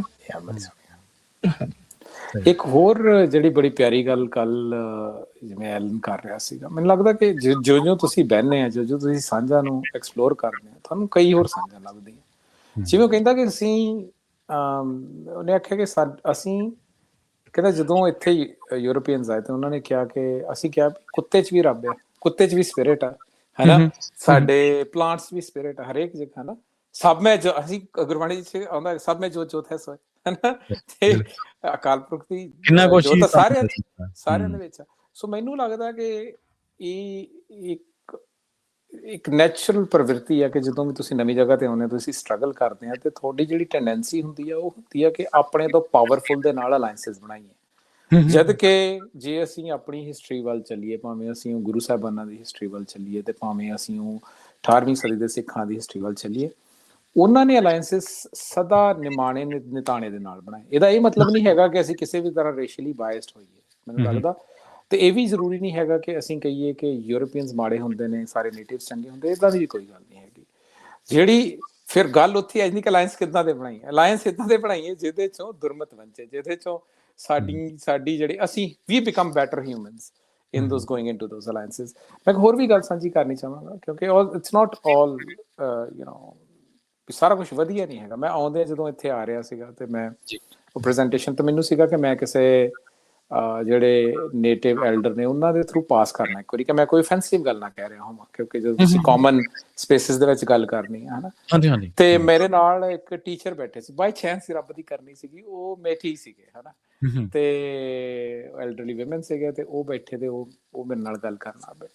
ਤੇ ਉਹ ਕਹਿੰਦੇ ਕਿ ਸਾਡੇ ਵਿੱਚ ਵੀ ਇਹ ਪ੍ਰੋਬਲਮਸ ਹੈਗੀਆਂ ਨੇ, ਕਿ ਸਾਡੇ ਵੀ ਕਈ ਜਿਹੜੇ ਚੀਫਸ ਨੇ, ਦੇ ਡੋਂਟ ਰਿਪਰੈਜ਼ੈਂਟ ਅਸ, ਉਹ ਬਿਲਕੁਲ ਕਰਪਟ ਹੋ ਗਏ ਨੇ, ਜਾਂ ਉਹ, ਤੇ ਮੈਂ ਕਿਹਾ ਵੀ ਉਹ ਵੀ ਸਿਮਿਲਰ ਪ੍ਰੋਬਲਮ ਸਾਡੀ ਵੀ ਕਮਿਊਨਿਟੀ ਦੇ ਵਿੱਚ ਹੈਗੀਆਂ ਨੇ, ਹਨਾ। ਜਦੋਂ ਮੁੜ ਕੇ ਉਧਰ ਦੂਜੇ ਪਾਸੇ ਜਦੋਂ ਮੋਰਚਾ ਲੱਗਿਆ ਸੀਗਾ, ਕਿਸਾਨ ਮੋਰਚਾ, ਸਭ ਤੋਂ ਇੰਟਰਸਟਿੰਗ ਚੀਜ਼ ਵੇਖਣ ਵਾਲੀ ਸੀ ਕਿ ਪੰਜਾਬ ਦਾ ਐਵਰੀ ਪੋਲੀਟੀਕਲ ਲੀਡਰ ਇਰਰੈਲੇਵੈਂਟ ਹੋ ਗਿਆ ਸੀਗਾ, ਨਾ ਉੱਥੇ ਪ੍ਰੈਜ਼ੈਂਟ ਸੀਗਾ, ਨਾ ਉਹਦੀ ਬਾਤ ਪੁੱਛੀ ਜਾ ਰਹੀ ਸੀ। ਬਿਲਕੁਲ। ਸੋ ਮੈਨੂੰ ਲੱਗਦਾ ਕਿ there is lot for us, ਸਾਡੇ ਕੋਲ ਉਹਨਾਂ ਦੇ ਬਾਰੇ ਸਿੱਖਣ ਦੇ ਲਈ ਬਹੁਤ ਕੁਛ ਆ। ਮੈਨੂੰ ਲੱਗਦਾ ਸਾਡੇ ਕਲਚਰ, ਕਿਉਂਕਿ ਸਾਡੀਆਂ ਵੀ, ਅਸੀਂ ਵੀ ਸਟਰਗਲ ਚੋਂ ਨਿਕਲਦੇ ਲੋਕ ਹਾਂ, ਸੋ ਸਾਡੇ ਕੋਲੇ ਬੜਾ ਕੁਛ ਸਾਂਝਾ ਕਰਨ ਨੂੰ, ਨਾ ਸਿਰਫ ਉਹਨਾਂ ਨਾਲ, ਮੈਨੂੰ ਲੱਗਦਾ ਹੋਰ ਵੀ ਕਮਿਊਨਿਟੀਆਂ ਜੋ ਦੁਨੀਆ ਦੀਆਂ ਨੇ, ਜੋ ਇੱਕ centralisation of resources and power ਜਿਹੜੀ ਹੈਗੀ ਆ, ਉਹਦੇ ਵਰਲਡ ਨੂੰ ਡੀਲ ਕਰਨ ਡੀਆਂ ਨੇ। ਤਾਂ ਮੈਨੂੰ ਲੱਗਦਾ ਕਿ ਸਾਨੂੰ ਥੋੜਾ ਜਿਹਾ ਆਪਣੇ ਪੁਰਖਿਆਂ ਤੋਂ ਸਿੱਖਣਾ ਚਾਹੀਦਾ ਕਿ ਉਹ ਕਿਵੇਂ ਦੀਆਂ ਸਾਂਝਾਂ ਬਣਾਉਂਦੇ ਸੀ, ਤੇ ਉਹਦੇ ਬਾਰੇ ਮੈਂ ਕਹਾਂਗਾ ਕਿ ਪੰਜਾਬੀ ਚੈਂਬਰ ਆਫ ਕਾਮਰਸ ਦਾ ਬੜਾ ਵਧੀਆ ਇਨੀਸ਼ੀਏਟਿਵ ਸੀਗਾ। ਜੀ। ਤਾਂ ਹੁਣ ਇੱਥੋਂ ਆਪਾਂ ਚੱਲੀਏ ਥੋੜਾ ਜਿਹਾ ਕਰੰਟ ਅਫੇਅਰਸ ਵੱਲ। ਇਸ ਸ਼ੋਅ ਦੇ ਵਿੱਚ ਮੈਂ ਆਪਣੀ ਰਾਏ ਪ੍ਰਵੀਨ ਸ਼ਰਮਾ ਜੀ ਹੋਣਾ ਨੂੰ, ਕਦੇ ਰਾਜ ਕਰਨਵੀਰ ਸਿੰਘ ਹੋਣਾ ਨੂੰ ਅਕਸਰ ਦੱਸਦਾ ਰਹਿਣਾ ਵੀ ਪੀਰ ਪੋਲੀਏਵ ਹੁਣੀ ਕੀ ਕਰ ਰਹੇ ਹੈ, ਜਗਮੀਤ ਸਿੰਘ ਕੀ ਕਰ ਰਿਹਾ ਹੈ, ਕਾਰਨੀ ਸਰਕਾਰ ਦੀ ਕੀ ਕਾਰਜਕਾਰੀ ਹੈ, ਅਮਰੀਕਾ ਨਾਲ ਸਾਡੇ ਸੰਬੰਧਾਂ ਦਾ ਕੀ ਇੰਪੈਕਟ ਹੈ। ਸੋ ਉਹਦੇ ਚ ਜੇ ਆਪਾਂ ਪਹਿਲਾਂ ਇੱਥੋਂ ਹੀ ਸ਼ੁਰੂ ਕਰਨਾ ਹੋਵੇ, ਵੀ ਇੱਕ ਤਾਂ ਮੈਨੀਟੋਬਾ ਦਾ ਵਿਊ ਹੈ, ਇੱਕ BC ਦਾ ਵਿਊ ਹੈ, ਤੇ ਫਿਰ ਤੁਸੀਂ ਅੱਡ ਥਾਂ ਤੇ ਘੁੰਮਦੇ ਹੋ, ਵੀ ਤੁਹਾਨੂੰ ਹੁਣ ਤੱਕ ਦੀ ਜਿਹੜੀ ਚਾਹੇ ਉਹ ਅਮਰੀਕਾ ਨੇ ਜਿਹੜਾ ਟਰੰਪ ਐਡਮਿਨਿਸਟ੍ਰੇਸ਼ਨ ਨੇ ਕੈਨੇਡਾ ਤੇ ਦਬਾਅ ਪਾਇਆ ਹੋਇਆ, ਫਿਰ ਜਿਹੜਾ ਕਾਰਨੀ ਗਵਰਨਮੈਂਟ ਦੇ ਇੰਡੀਆ ਨਾਲ ਸੰਬੰਧ ਹੈ, ਉਹ ਜਿਹੜੇ ਡਿੱਗੇ ਹੋਏ ਆ, ਹਨਾ, ਜਿਹੜੀ ਸਾਡੀ ਉਹਦੇ ਪਿੱਛੇ ਹਿਸਟਰੀ ਹੈ, ਉਹ ਸਾਰੇ ਕਾਸੇ ਨੂੰ ਤੁਸੀਂ ਹੁਣ ਤੱਕ ਦੀ ਜਿਹੜੀ ਕਾਰਨੀ ਸਰਕਾਰ ਹੈ, ਉਹਦੀ ਐਡਮਿਨਿਸਟ੍ਰੇਸ਼ਨ ਨੂੰ ਕਿਵੇਂ ਦੇਖ ਰਹੇ ਹੋ? ਹਾਂਜੀ, ਮੈਨੂੰ ਲੱਗਦਾ ਕਿ ਜਿਹੜੀ ਲਿਬਰਲ ਸਰਕਾਰ ਐਤਕੀ ਆਈ ਸੀਗੀ, ਇਟ ਇਜ਼ ਐਨ ਇੰਟਰਸਟਿੰਗ ਫਿਨੋਮੀਨਾ, ਤੇ ਪਰ ਆਉਂਦਿਆਂ ਜਿਹੜੇ ਉਹਨਾਂ ਨੂੰ ਪ੍ਰੋਬਲਮਸ ਜਿਵੇਂ ਫੇਸ ਹੋਈਆਂ, ਤੇ ਉਹ ਪ੍ਰੋਬਲਮਸ ਕੋਈ normal expected normal world problem ਨਹੀਂ ਸੀ, ਹਨਾ। ਜੇ ਕਹਿਣਾ ਹੋਵੇ ਕਿ ਜਿਹੜੇ US ਪ੍ਰੈਜ਼ੀਡੈਂਟ ਨੇ, ਉਹ ਜਿੰਨਾ ਮਤਲਬ ਤੁਸੀਂ ਕਹਿ ਸਕਦੇ ਹੋ ਕਿ ਇੱਕ ਮਤਲਬ ਪੂਰੀ ਗਲੋਬਲ ਉਥਲ ਲਿਆਂਦੀ ਹੋਈ ਆ ਫਰੋਮ ਦਾ ਪਾਲਿਸੀਜ਼, ਉਹ ਭਾਵੇਂ ਉਹਦੇ ਪਿੱਛੇ consistent policies, America first policies ਸ਼ਾਇਦ ਕੰਮ ਕਰਦੀਆਂ ਹੋਣ। ਮੈਨੂੰ ਲੱਗਦਾ ਕਿ ਜੇ ਕਈ ਵਾਰੀ ਵੇਖਣ ਨੂੰ ਲੱਗਦਾ ਕਿ ਬਹੁਤ ਕੇਓਟਿਕ ਆ, ਪਰ ਜੇ ਇਹਨੂੰ ਥੋੜਾ ਜਿਹਾ ਸਟੈਪ ਬੈਕ ਕਰਕੇ ਵੇਖੀਏ, ਜਿਹੜੀ ਮੇਰੀ ਅੰਡਰਸਟੈਂਡਿੰਗ ਹੈ, ਵਿਚ ਇਜ਼ ਵੈਰੀ ਲਿਮਿਟਿਡ ਅੰਡਰਸਟੈਂਡਿੰਗ ਹੈ, ਮੇਰੀ ਲਿਮਿਟਿਡ ਅੰਡਰਸਟੈਂਡਿੰਗ ਇਹ ਹੈ ਕਿ ਦਿਸ ਇਜ਼ ਦਾ ਟਾਈਮ ਕਿ ਜਿੱਥੇ ਇੱਕ ਗਲੋਬਲ ਪਾਵਰ ਜਿਹਦੀ ਹੈਜੇਮਨੀ ਰਹੀ ਆ ਦੁਨੀਆ ਦੇ ਉੱਤੇ ਵਰਲਡ ਵਾਰ 2 ਤੋਂ ਬਾਅਦ, ਉਹ ਉਸ ਪੀਕ ਤੇ ਪਹੁੰਚ ਰਹੀ ਆ ਵੀ ਜਿੱਥੇ ਉਹਦੀ ਜਿਹੜੀ ਪ੍ਰੋਡਕਟਿਵਿਟੀ ਆ ਉਹ ਉਸ ਹਿਸਾਬ ਨਾਲ ਮੈਚ ਨਹੀਂ ਕਰ ਸਕਦੇ। ਇੱਕ ਛੋਟਾ ਜਿਹਾ ਮੈਂ ਤੁਹਾਨੂੰ ਐਗਜ਼ਾਮਪਲ ਦਵਾਂਗਾ ਕਿ ਜਦੋਂ ਬ੍ਰਿਟਿਸ਼ ਦੇ ਰਾਈਜ਼ ਤੋਂ ਪਹਿਲਾਂ ਡੱਚ ਜਿਹੜੇ ਸੀਗੇ, ਦੇ ਵਰ ਦ ਗਲੋਬਲ ਪਾਵਰ, ਪਰ ਡੱਚ ਜਿਹੜੇ ਸੀਗੇ ਉਹ ਮਤਲਬ ਜਦੋਂ ਉਹ ਪੀਕ ਤੇ ਸੀਗੇ ਉਸ ਟਾਈਮ, ਇੰਗਲੈਂਡ ਆਪਣੀਆਂ ਵਾਰਸ ਤੋਂ ਨਿਕਲ ਕੇ, ਐਂਡ ਇੰਗਲੈਂਡ ਵਾਜ਼ ਗਰੋਇੰਗ, ਤੇ ਇੰਗਲੈਂਡ ਨੇ ਕੀ ਕਰਨਾ, ਜਿਹੜੇ ਡੱਚ ਸੀਗੇ ਉਹ ਸ਼ਿਪ ਬਿਲਡਿੰਗ 'ਚ ਬੜੇ ਸਟਰੋਂਗ ਸੀਗੇ, ਇੰਗਲੈਂਡ ਨੇ ਉਹਨਾਂ ਦੇ ਸ਼ਿਪ ਬਿਲਡਰ ਡਿਜ਼ਾਈਨਰ ਹਾਇਰ ਕੀਤੇ, ਪਰ ਜਿਹੜੀ ਜਿਹੜੀ ਵਰਕਰਸ ਸੀਗੇ ਉਹ ਚੀਪ ਵਰਕਰ ਸੀਗੇ, ਉਹ ਅਵੇਲੇਬਲ ਸੀਗੇ with in England, and England ਨੇ ਸ਼ਿਪ ਬਿਲਡਿੰਗ ਦੇ ਵਿੱਚ ਲਾਰਜੈਸਟ ਨੇਵੀ ਜਿਹੜੀ ਸੀਗੀ ਉਹ ਬਿਲਡ ਕਰ ਲਈ। ਐਂਡ ਦੈਨ ਉਸ ਤੋਂ ਬਾਅਦ ਤੁਸੀਂ ਵੇਖੋ ਜਿੱਦਾਂ ਈਸਟ ਇੰਡੀਆ ਕੰਪਨੀ ਦੀ ਰਾਈਜ਼ ਤੋਂ ਉਸ ਤੋਂ ਬਾਅਦ ਬ੍ਰਿਟਿਸ਼ ਦੀ ਰਾਈਜ਼ ਹੋਈ ਅਪ ਅੰਟਿਲ ਦਾ ਵਰਲਡ ਵਾਰ 2। ਵਰਲਡ ਵਾਰ 2 ਤੋਂ ਬਾਅਦ ਜਿਹੜੀ ਇੰਡਸਟਰੀਅਲ ਰੈਵੋਲੂਸ਼ਨ ਆਈ ਹੈ, ਜਿਹੜੀ ਆਟੋਮੇਸ਼ਨ ਆਈ ਹੈ, ਉਹਦੇ ਵਿੱਚ ਯੂਐਸ ਦੇ ਕੋਲੇ ਐਜ ਸੀਗਾ, ਤੇ ਯੂਐਸ ਦੇ ਨੇ ਉਹ ਐਜ ਜਿਹੜਾ ਸੀਗਾ ਤੁਸੀਂ ਵੇਖਦੇ ਆ ਵੀ ਵਰਲਡ ਵਾਰ 2 ਤੋਂ ਬਾਅਦ ਇੰਗਲੈਂਡ ਬਿਲਕੁਲ ਹੀ ਸੈਕੰਡਰੀ ਪਾਵਰ ਬਣ ਗਿਆ ਤੇ ਯੂਐਸ ਬਿਕੇਮ ਅ ਪ੍ਰੈਡੋਮੀਨੈਂਟ ਪਾਵਰ। ਹੁਣ ਜੇ ਤੁਸੀਂ ਉਹ ਕਰੋ, ਜਦੋਂ ਪ੍ਰੈਡੋਮੀਨੈਂਟ ਪਾਵਰਸ ਬਣਦੀਆਂ ਨੇ ਤਾਂ ਫਿਰ ਕੀ ਹੁੰਦਾ ਕਿ ਉਹਦੇ ਜਿਹੜੇ ਲੋਕ ਨੇ ਉਹ ਐਕਸਪੈਕਟ ਵੀ ਕਰਨ ਲੱਗ ਪੈਂਦੇ ਨੇ, ਉਸ ਹਿਸਾਬ ਦਾ ਲਾਈਫ ਸਟੈਂਡਰਡ ਵੀ ਐਕਸਪੈਕਟ ਕਰਨ ਲੱਗ ਪੈਂਦੇ, ਜਿਹੜੀ ਚੀਪ ਲੇਬਰ ਆ ਉਹ ਨਹੀਂ ਅਵੇਲੇਬਲ ਹੁੰਦੀ, ਰਿਸੋਰਸਿਸ ਦਾ ਇਦਾਂ ਹੋ ਜਾਂਦਾ। ਸੋ ਉਹਦੇ ਵਿੱਚ ਫਿਰ ਪਿਛਲੇ ਜੇ 10 ਸਾਲ ਦੀ ਅਸੀਂ ਮਾਰਚ ਵੇਖਾਂਗੇ ਤੇ ਉਹ ਚਾਈਨਾ ਸੀਗਾ ਜਿਹਨੇ ਮਾਰਚ ਤੇ ਬਿਕੇਮ। ਸੋ ਮੈਨੂੰ ਲੱਗਦਾ ਕਿ ਹੁਣ ਜਿਹੜੀ ਗ੍ਰੇਟ ਇੱਕ ਪਾਵਰ ਰਾਈਜ਼ ਕਰ ਰਹੀ ਹੈ ਦੂਸਰੀ ਪਾਵਰ, ਸੋ ਇਹ ਜਿਹੜੀ ਸਾਰੀ ਪਲੇ ਹੈਗੀ ਆ ਇਹ ਉਹ ਕਨਫਲਿਕਟ ਆ, ਹੈ ਨਾ, ਕਿ ਜਿੱਥੇ ਇੱਕ ਪਾਵਰ ਦੀ ਰਾਈਜ਼ ਜਿਹੜੀ ਕਰੰਟ ਪਾਵਰ ਆ ਉਹ ਰੋਕਣਾ ਚਾਹ ਰਹੀ ਹੈ। ਯੂਐਸ ਕੋਲ ਇੱਕ ਬੜੀ ਵਧੀਆ ਸਟ੍ਰੈਟੇਜਿਕ ਐਡਵਾਂਟੇਜ ਆ ਕਿ ਉਹ ਆਈਸੋਲੇਸ਼ਨ 'ਚ ਬੈਠਾ, ਉਹਦੇ ਕਿਸੇ ਨਾਲ ਬਾਰਡਰ ਸ਼ੇਅਰਡ ਨਹੀਂ ਹੈਗੇ, ਬਟ ਅਗੇਨ ਉਹ ਜਿਹੜੀ ਸਾਰੀ ਤੁਸੀਂ ਗਰੋਥ ਵੇਖੀ ਉਸੇ ਚੀਜ਼ ਦੇ ਉੱਤੇ ਵੇਖੀ ਆ ਕਿ ਵਰਲਡ ਦੀ ਇੱਕੋ ਇੱਕ ਸੁਪਰ ਪਾਵਰ ਸੀਗੀ। So coming back to the Canada and US relation, ਮੈਨੂੰ ਲੱਗਦਾ ਹੈ ਕਿ ਇਹਦੇ ਬਾਰੇ ਤਾਂ ਕੋਈ ਦੋ ਰਾਮਾ ਨਹੀਂ ਆ ਕਿ ਜਿਹੜੀ ਯੂਐਸ ਦੀ ਪਾਲਿਸੀ ਰਹੀ ਹੈ ਉਹ ਇਹ ਹੈ ਕਿ they want to control the western hemisphere. Western hemisphere ਦੇ ਵਿੱਚ Canada is essential part. Canada ਤੇ ਅਮਰੀਕਾ ਇੱਕ ਦੂਜੇ ਨੂੰ ਜਿੱਦਾਂ ਮਰਜ਼ੀ ਹਿੱਟ ਕਰ ਲੈਣ, ਤੇ ਹੈਵ ਉਹ ਕਹਿੰਦੇ ਆ ਵੀ ਕੋਈ ਜਿਵੇਂ ਬੁੱਕ ਵੀ ਹੈਗੀ ਹੈ ਪ੍ਰਿਜ਼ਨਰਸ ਆਫ ਜਿਓਗ੍ਰਾਫੀ, ਵੀ ਜਿਓਗ੍ਰਾਫੀ ਦੇ ਐਂਗਲ ਤੋਂ ਵੇਖਣਾ ਹੋਵੇ ਫਿਰ ਤੁਹਾਨੂੰ ਜੀਓ ਪੋਲਿਟਿਕਸ ਹੋਰ ਸਮਝ ਲੱਗਣਾ ਪੈਂਦੀ ਹੈ ਨਾ, ਬਈ ਇਹਨਾਂ ਦਾ ਉਹ ਹਿਸਾਬ ਹੈ ਵੀ they cannot live with each other but they also want to have a strategic advantage over each other, ਹੈ ਨਾ। ਸੋ ਇਟ ਵਾਜ਼ ਕੋਈ ਵੀ ਪ੍ਰਾਈਮ ਮਿਨਿਸਟਰ ਆਉਂਦਾ ਉਹਦੇ ਲਈ ਇਹ ਈਜ਼ੀ ਚੀਜ਼ ਨਹੀਂ ਸੀਗੀ, ਹੈ ਨਾ, ਜਿਹੜੀ ਕਾਰਨੀ ਨੇ ਡੀਲ ਕੀਤੀ। ਸੋ ਜਦੋਂ ਯੂਐਸ ਦੇ ਨਾਲ ਰਿਲੇਸ਼ਨਸ਼ਿਪਸ ਇੱਦਾਂ ਹੋ ਰਹੇ ਆ, ਯੂਐਸ ਪਾਲਿਸੀ ਇਹ ਆ ਜਿਹਨੂੰ ਕੋਈ ਮੈਕਸਿਮਮ ਪ੍ਰੈਸ਼ਰ ਪਾਲਿਸੀ ਜਿਹਨੂੰ ਤੁਸੀਂ ਕਹਿ ਸਕਦੇ ਹੋ, ਹੈ ਨਾ, ਉਹ ਮੈਕਸਿਮਮ ਪ੍ਰੈਸ਼ਰ ਪਾਲਿਸੀ ਦੇ ਵਿੱਚ ਜਦੋਂ ਕੋਈ ਰਾਹ ਨਹੀਂ ਹੁੰਦਾ ਤਾਂ ਐਕਸਪੈਕਟੇਸ਼ਨ ਇਹ ਹੁੰਦੀ ਹੈ ਕਿ you get better deals which is what the president US president is non for. ਪਰ ਮੈਨੂੰ ਲੱਗਦਾ ਕਿ ਕਾਰਨੀ ਹੈਜ਼ ਉਹਨਾਂ ਨੇ ਕੀ ਕੀਤਾ, they have started finding another markets, ਕਿਉਂਕਿ ਉਹਨਾਂ ਨੂੰ ਲੱਗਿਆ ਕਿ ਜੇ ਇੱਕ ਵਾਰੀ ਬਲੈਕਮੇਲ ਹੋਵਾਂਗੇ ਤਾਂ ਬਾਰ-ਬਾਰ ਬਲੈਕਮੇਲ ਹੁੰਦੇ ਰਵਾਂਗੇ, ਹੈ ਨਾ। ਸੋ ਉਹ ਜਿਹੜਾ ਤੁਸੀਂ ਦੇਖ, ਪਰ ਜਿਹੜੀ ਦੂਸਰੀ ਰਿਐਲਿਟੀ ਹੈ ਨੇਬਰ, ਦੇ ਆਰ ਨੇਬਰਸ, ਦੇ ਕੈਨੋਟ, ਹੈ ਨਾ, ਉਹ ਆਪਣੇ ਟ੍ਰੇਡ ਚੱਲਦਾ ਹੀ ਰਹੂਗਾ। ਹੁਣੇ ਜਿਵੇਂ ਨਾਫਟਾ ਆ ਉਹਦੀ ਰੀਨੈਗੋਸ਼ੀਏਸ਼ਨ ਆਉਣੀ ਆ, ਉਹਦੇ ਬਾਰੇ ਵੀ ਤੁਸੀਂ ਮੈਕਸੀਕੋ ਤੇ ਕੈਨੇਡਾ ਦੀ ਜਿਹੜੀ ਉਹ ਵੇਖੀ ਹੈ, ਉਹਦੀ ਡਿਫਰੈਂਟ ਸਟੈਂਡਸ ਨੇ। Coming back to the last point that I want to make is ਕਿ ਜਿਹੜੀ ਕਾਰਨੀ ਦੀ ਜਿਹੜੀ ਪ੍ਰਾਈਮ ਮਿਨਿਸਟਰ ਕਾਰਨੀ ਦੀ ਜਿਹੜੀ ਅਪਰੋਚ ਟੂਵਰਡਸ ਇੰਡੀਆ ਹੈ, that is quite a bit trade based, no, predominant ਹੋ ਗਈ ਹੈ, trade has taken a priority। ਉਹਦਾ reason ਇਹ ਆ ਕੈਨੇਡੀਅਨ ਲੰਬਰ, ਕੈਨੇਡੀਅਨ ਪਲਸਸ, ਉਹ ਸਾਰੀਆਂ ਜਿਹੜੀਆਂ ਚੀਜ਼ਾਂ ਨੇ they want bigger markets, India is a huge consumption market for it। ਤੇ basically at this point of time ਜਿਹੜੇ ਪ੍ਰੈਸ਼ਰ ਦੇ ਥੱਲੇ ਦੇਸ਼ ਆਏ ਹੋਏ ਨੇ ਉਹ ਮਾਰਕੀਟਸ ਲੱਭ ਰਹੇ ਨੇ, ਠੀਕ ਹੈ। ਉਹ ਤੇ ਜਿਸ ਹਿਸਾਬ ਦਾ ਅਨਪ੍ਰੈਡਿਕਟੇਬਲ ਰਿਲੇਸ਼ਨ ਯੂਐਸ ਦਾ ਰਸ਼ੀਆ ਦੇ ਨਾਲ ਆ, US direct neighbourhood accept Alaska share ਨਹੀਂ ਕਰਦਾ ਰਸ਼ੀਆ ਦੇ ਨਾਲ, ਪਰ ਯੂਰਪ ਤੇ ਕੈਨੇਡਾ ਕਰਦਾ ਆ। ਸੋ ਇਸ ਕਰਕੇ ਉਹ ਵੀ ਬਲੌਕ ਤੁਸੀਂ ਇਕੱਠਾ ਹੁੰਦਾ ਦੇਖ ਰਹੇ ਹੋ। So that is sort of it's a chaotic world at this point of time. ਤਾਂ ਸਾਰੇ ਆਪਣੇ ਜਿਹੜੇ ਬੈਟਸ ਨੇ ਉਹਨੂੰ ਹੈਜ ਕਰ ਰਹੇ ਨੇ, ਬਟ ਆਈ ਥਿੰਕ ਜਿਹੜੀਆਂ ਕਮਿੰਗ ਤੁਹਾਡੀ ਮਿਡ ਟਰਮਸ ਇਲੈਕਸ਼ਨ ਦਾ ਇਹ ਬਹੁਤ ਡਿਫਾਈਨ ਕਰਨਗੀਆਂ ਕਿ ਯੂਐਸ ਇੰਟਰਨਲੀ ਕਿਵੇਂ ਚੇਂਜ ਹੋ ਰਿਹਾ, ਤੇ ਆਈ ਥਿੰਕ ਉਹਦੇ ਨਾਲ ਫੋਰਨ ਪੋਲਿਸੀ ਦੇ ਉੱਤੇ ਵੀ ਫਰਕ ਪਊਗਾ। ਜੀ ਬਿਲਕੁਲ। ਤੇ ਅਰਵਿੰਦਰ ਸਿੰਘ ਜੀ, ਗੁਰਜਸਪਾਲ ਸਿੰਘ ਜੀ, ਇਹਨਾਂ ਸਮੇਂ ਦੇ ਦਰਮਿਆਨ ਆਪਾਂ ਨੂੰ ਇਹ ਦੇਖਣਾ ਬਹੁਤ ਜ਼ਰੂਰੀ ਹੈ ਵੀ ਸਿੱਖ ਇਹਦੇ ਨਾਲ ਕਿਵੇਂ ਨਜਿੱਠ ਸਕਦੇ ਆ। ਇਹ ਮੌਕਾ ਸਿੱਖਾਂ ਦੇ ਲਈ ਕਿਹੋ ਜਿਹੀ ਰਣਨੀਤੀ ਉਲੀਕਣ ਦਾ, ਜਾਂ ਉਹਨਾਂ ਦੇ ਲਈ ਭਵਿੱਖ ਦੇ ਵਿੱਚ ਕਿਹੋ ਜਿਹੇ ਰਾਹ ਬਣ ਸਕਦੇ ਨੇ, ਕਿਹੋ ਜਿਹੀਆਂ ਸੰਭਾਵਨਾਵਾਂ ਨੇ। ਆਪਾਂ ਇਹਨਾਂ ਸਾਰੇ ਸਵਾਲਾਂ ਨੂੰ ਐਡਰੈਸ ਕਰਾਂਗੇ, ਇਹਨਾਂ ਸਾਰੇ ਸਵਾਲਾਂ ਦੇ ਉੱਤੇ ਪੜਚੋਲ ਕਰਾਂਗੇ, ਪਰ ਵੇਲਾ ਹੋ ਚੱਲਿਆ ਇੱਕ ਬ੍ਰੇਕ ਦੇ ਲਈ ਰੁਕਣ ਦਾ। ਆਪਾਂ ਇੱਕ ਸ਼ਾਰਟ ਬ੍ਰੇਕ ਲੈਂਦੇ ਹਾਂ ਤੇ ਬ੍ਰੇਕ ਤੋਂ ਪਾਰ ਇਸ ਸਾਰੇ ਸਵਾਲ ਦੇ ਉੱਤੇ ਆਪਾਂ ਚਰਚਾ ਕਰਾਂਗੇ।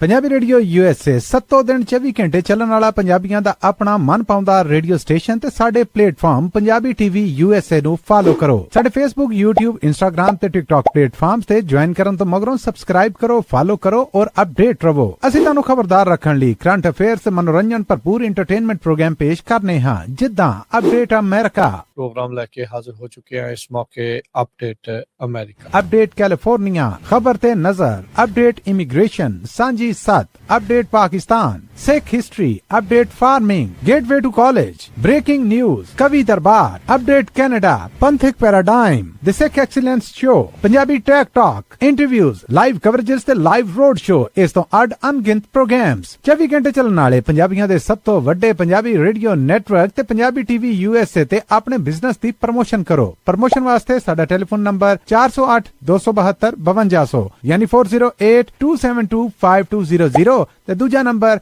408 722 7698 ਡਾਇਲ ਕਰੋ ਯਾਨੀ 4087227698। ਪੰਜਾਬੀ ਰੇਡੀਓ USA ਤੁਹਾਡੇ ਬਿਜ਼ਨਸ ਦੇ ਵਧਾ ਦੇ ਵਾਸਤੇ ਆਪਣੇ ਪਲੇਟਫਾਰਮਸ ਰਾਹੀਂ ਇੱਕ ਭਰਵਾਂ ਕਿਰਦਾਰ ਨਿਭਾਏਗਾ। ਤੁਹਾਡਾ ਭਰੋਸਾ ਹੀ ਸਾਡਾ ਮਾਣ ਔਰ ਸਾਡੀ ਤਰੱਕੀ ਹੈ। ਜੁੜੇ ਰਹੋ ਪੰਜਾਬੀ ਰੇਡੀਓ USA ਨਾਲ। ਕਲੈਕਸ਼ਨ ਕਾਲਸ ਬੰਦ ਕਰਵਾਓ, 60% ਤੱਕ ਆਪਣਾ ਕਰਜ਼ਾ ਮਾਫ ਕਰਵਾਓ ਤੇ ਲਾਇਰਸ ਤੁਹਾਨੂੰ ਆਊਟ ਆਫ ਕੋਰਟ ਸੈਟਲਮੈਂਟਸ ਲੈ ਕੇ ਦੇਣਗੇ। ਅਸੀਂ ਇੱਕ ਨਿੱਕਾ ਪੈਸਾ ਨਹੀਂ ਲੈਂਦੇ ਜਦ ਤੱਕ ਤੁਹਾਡਾ ਕਰਜ਼ਾ ਮਾਫ ਨਹੀਂ ਕਰਵਾ ਦਿੰਦੇ। US ਤੇ ਕੈਨੇਡਾ ਲਈ ਕਾਲ ਕਰੋ 888-888-9914। Good credit can open a lot of doors, but if you have bankruptcies, judgments, collections, garnishments, late payments, repossessions, you have been refused a loan, your credit is low, Zainu Credit Repair can help. Zainu Credit Repair specializes in repairing credit reports. Zainu Credit Repair will not charge a single penny until they produce results. Unable to get a loan or have questionable debt, call Zainu. Repair your credit. Repair your life. For US and Canada, call 800-400-9468. Bankruptcy, judgements ਤੇ veg ਗਾਰਨਿਸ਼ਮੈਂਟਸ ਤੋਂ ਬਚੋ। 60% ਤੱਕ ਆਪਣਾ ਕਰਜ਼ਾ ਮਾਫ ਕਰਵਾਓ। ਸੌਖੇ monthly instalments ਭਰੋ। ਅਸੀਂ ਇੱਕ ਨਿੱਕਾ ਪੈਸਾ ਨਹੀਂ ਲੈਂਦੇ ਜਦ ਤੱਕ ਤੁਹਾਡਾ ਕਰਜ਼ਾ ਮਾਫ ਨਹੀਂ ਕਰਵਾ ਦਿੰਦੇ। US ਤੇ ਕੈਨੇਡਾ ਲਈ ਕਾਲ ਕਰੋ 888-888-9914।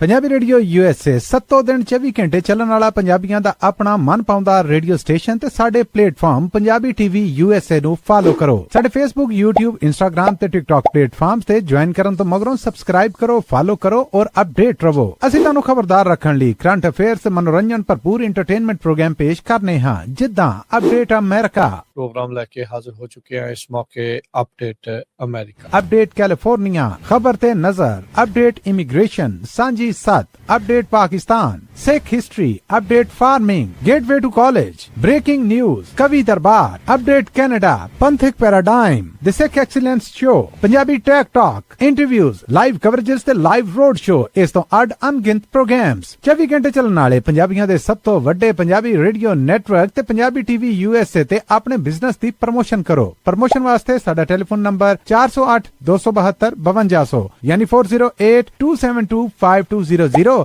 ਤੇ ਦੂਜਾ ਨੰਬਰ 408 722 7698 ਡਾਇਲ ਕਰੋ ਯਾਨੀ 4087227698। ਪੰਜਾਬੀ ਰੇਡੀਓ USA ਤੁਹਾਡੇ ਬਿਜ਼ਨਸ ਦੇ ਵਧਾ ਦੇ ਵਾਸਤੇ ਆਪਣੇ ਪਲੇਟਫਾਰਮਸ ਰਾਹੀਂ ਇੱਕ ਭਰਵਾਂ ਕਿਰਦਾਰ ਨਿਭਾਏਗਾ। ਤੁਹਾਡਾ ਭਰੋਸਾ ਹੀ ਸਾਡਾ ਮਾਣ ਔਰ ਸਾਡੀ ਤਰੱਕੀ ਹੈ। ਜੁੜੇ ਰਹੋ ਪੰਜਾਬੀ ਰੇਡੀਓ USA ਨਾਲ। ਕਲੈਕਸ਼ਨ ਕਾਲਸ ਬੰਦ ਕਰਵਾਓ, 60% ਤੱਕ ਆਪਣਾ ਕਰਜ਼ਾ ਮਾਫ ਕਰਵਾਓ ਤੇ ਲਾਇਰਸ ਤੁਹਾਨੂੰ ਆਊਟ ਆਫ ਕੋਰਟ ਸੈਟਲਮੈਂਟਸ ਲੈ ਕੇ ਦੇਣਗੇ। ਅਸੀਂ ਇੱਕ ਨਿੱਕਾ ਪੈਸਾ ਨਹੀਂ ਲੈਂਦੇ ਜਦ ਤੱਕ ਤੁਹਾਡਾ ਕਰਜ਼ਾ ਮਾਫ ਨਹੀਂ ਕਰਵਾ ਦਿੰਦੇ। US ਤੇ ਕੈਨੇਡਾ ਲਈ ਕਾਲ ਕਰੋ 888-888-9914। Good credit can open a lot of doors, but if you have bankruptcies, judgments, collections, garnishments, late payments, repossessions, you have been refused a loan, your credit is low, Zainu Credit Repair can help. Zainu Credit Repair specializes in repairing credit reports. Zainu Credit Repair will not charge a single penny until they produce results. Unable to get a loan or have questionable debt, call Zainu. Repair your credit. Repair your life. For US and Canada, call 800-400-9468. Bankruptcy, judgements ਤੇ veg ਗਾਰਨਿਸ਼ਮੈਂਟਸ ਤੋਂ ਬਚੋ। 60% ਤੱਕ ਆਪਣਾ ਕਰਜ਼ਾ ਮਾਫ ਕਰਵਾਓ। ਸੌਖੇ monthly instalments ਭਰੋ। ਅਸੀਂ ਇੱਕ ਨਿੱਕਾ ਪੈਸਾ ਨਹੀਂ ਲੈਂਦੇ ਜਦ ਤੱਕ ਤੁਹਾਡਾ ਕਰਜ਼ਾ ਮਾਫ ਨਹੀਂ ਕਰਵਾ ਦਿੰਦੇ। US ਤੇ ਕੈਨੇਡਾ ਲਈ ਕਾਲ ਕਰੋ 888-888-9914। ਪੰਜਾਬੀ ਰੇਡੀਓ USA 7 ਦਿਨ 24 ਘੰਟੇ ਚੱਲਣ ਵਾਲਾ ਪੰਜਾਬੀਆਂ ਦਾ ਆਪਣਾ ਮਨਪਾਉਂਦਾ ਰੇਡੀਓ ਸਟੇਸ਼ਨ ਤੇ ਸਾਡੇ ਪਲੇਟਫਾਰਮ ਪੰਜਾਬੀ ਟੀਵੀ USA ਨੂੰ ਫਾਲੋ ਕਰੋ। ਸਾਡੇ Facebook, YouTube, Instagram ਤੇ TikTok ਪਲੇਟਫਾਰਮਸ ਤੇ ਜੁਆਇਨ ਕਰਨ ਤੋਂ ਮਗਰੋਂ ਸਬਸਕ੍ਰਾਈਬ ਕਰੋ, ਫਾਲੋ ਕਰੋ ਔਰ ਅਪਡੇਟ ਰਹੋ। ਅਸੀਂ ਤੁਹਾਨੂੰ ਖਬਰਦਾਰ ਰੱਖਣ ਲਈ ਕਰੰਟ ਅਫੇਅਰਸ, ਮਨੋਰੰਜਨ ਭਰਪੂਰ ਐਂਟਰਟੇਨਮੈਂਟ ਪ੍ਰੋਗਰਾਮ ਪੇਸ਼ ਕਰਨੇ ਹਾਂ ਜਿੱਦਾਂ ਅਪਡੇਟ ਅਮਰੀਕਾ, ਪ੍ਰੋਗਰਾਮ ਲੈ ਕੇ ਹਾਜ਼ਰ ਹੋ ਚੁੱਕੇ ਹਾਂ ਇਸ ਮੌਕੇ ਅਪਡੇਟ ਅਮਰੀਕਾ। अपडेट कैलिफोर्निया, खबर ते नजर, update immigration, Sanjhi 7 update Pakistan, Sikh history update, farming, gateway to college, breaking news, Kavi Darbar update, Canada, Panthic paradigm, the Sikh excellence show, Punjabi tech talk, interviews, live coverages ते लाइव रोड शो, इस तो अड अनगिनत प्रोग्राम्स, 24 घंटे चलने वाले पंजाबियों के सब तो वड्डे पंजाबी रेडियो नेटवर्क ते पंजाबी टीवी यूएसए ते अपने बिजनेस की प्रमोशन करो। प्रमोशन वास्ते साडा टेलीफोन नंबर 408 272 5200 यानी 4082725200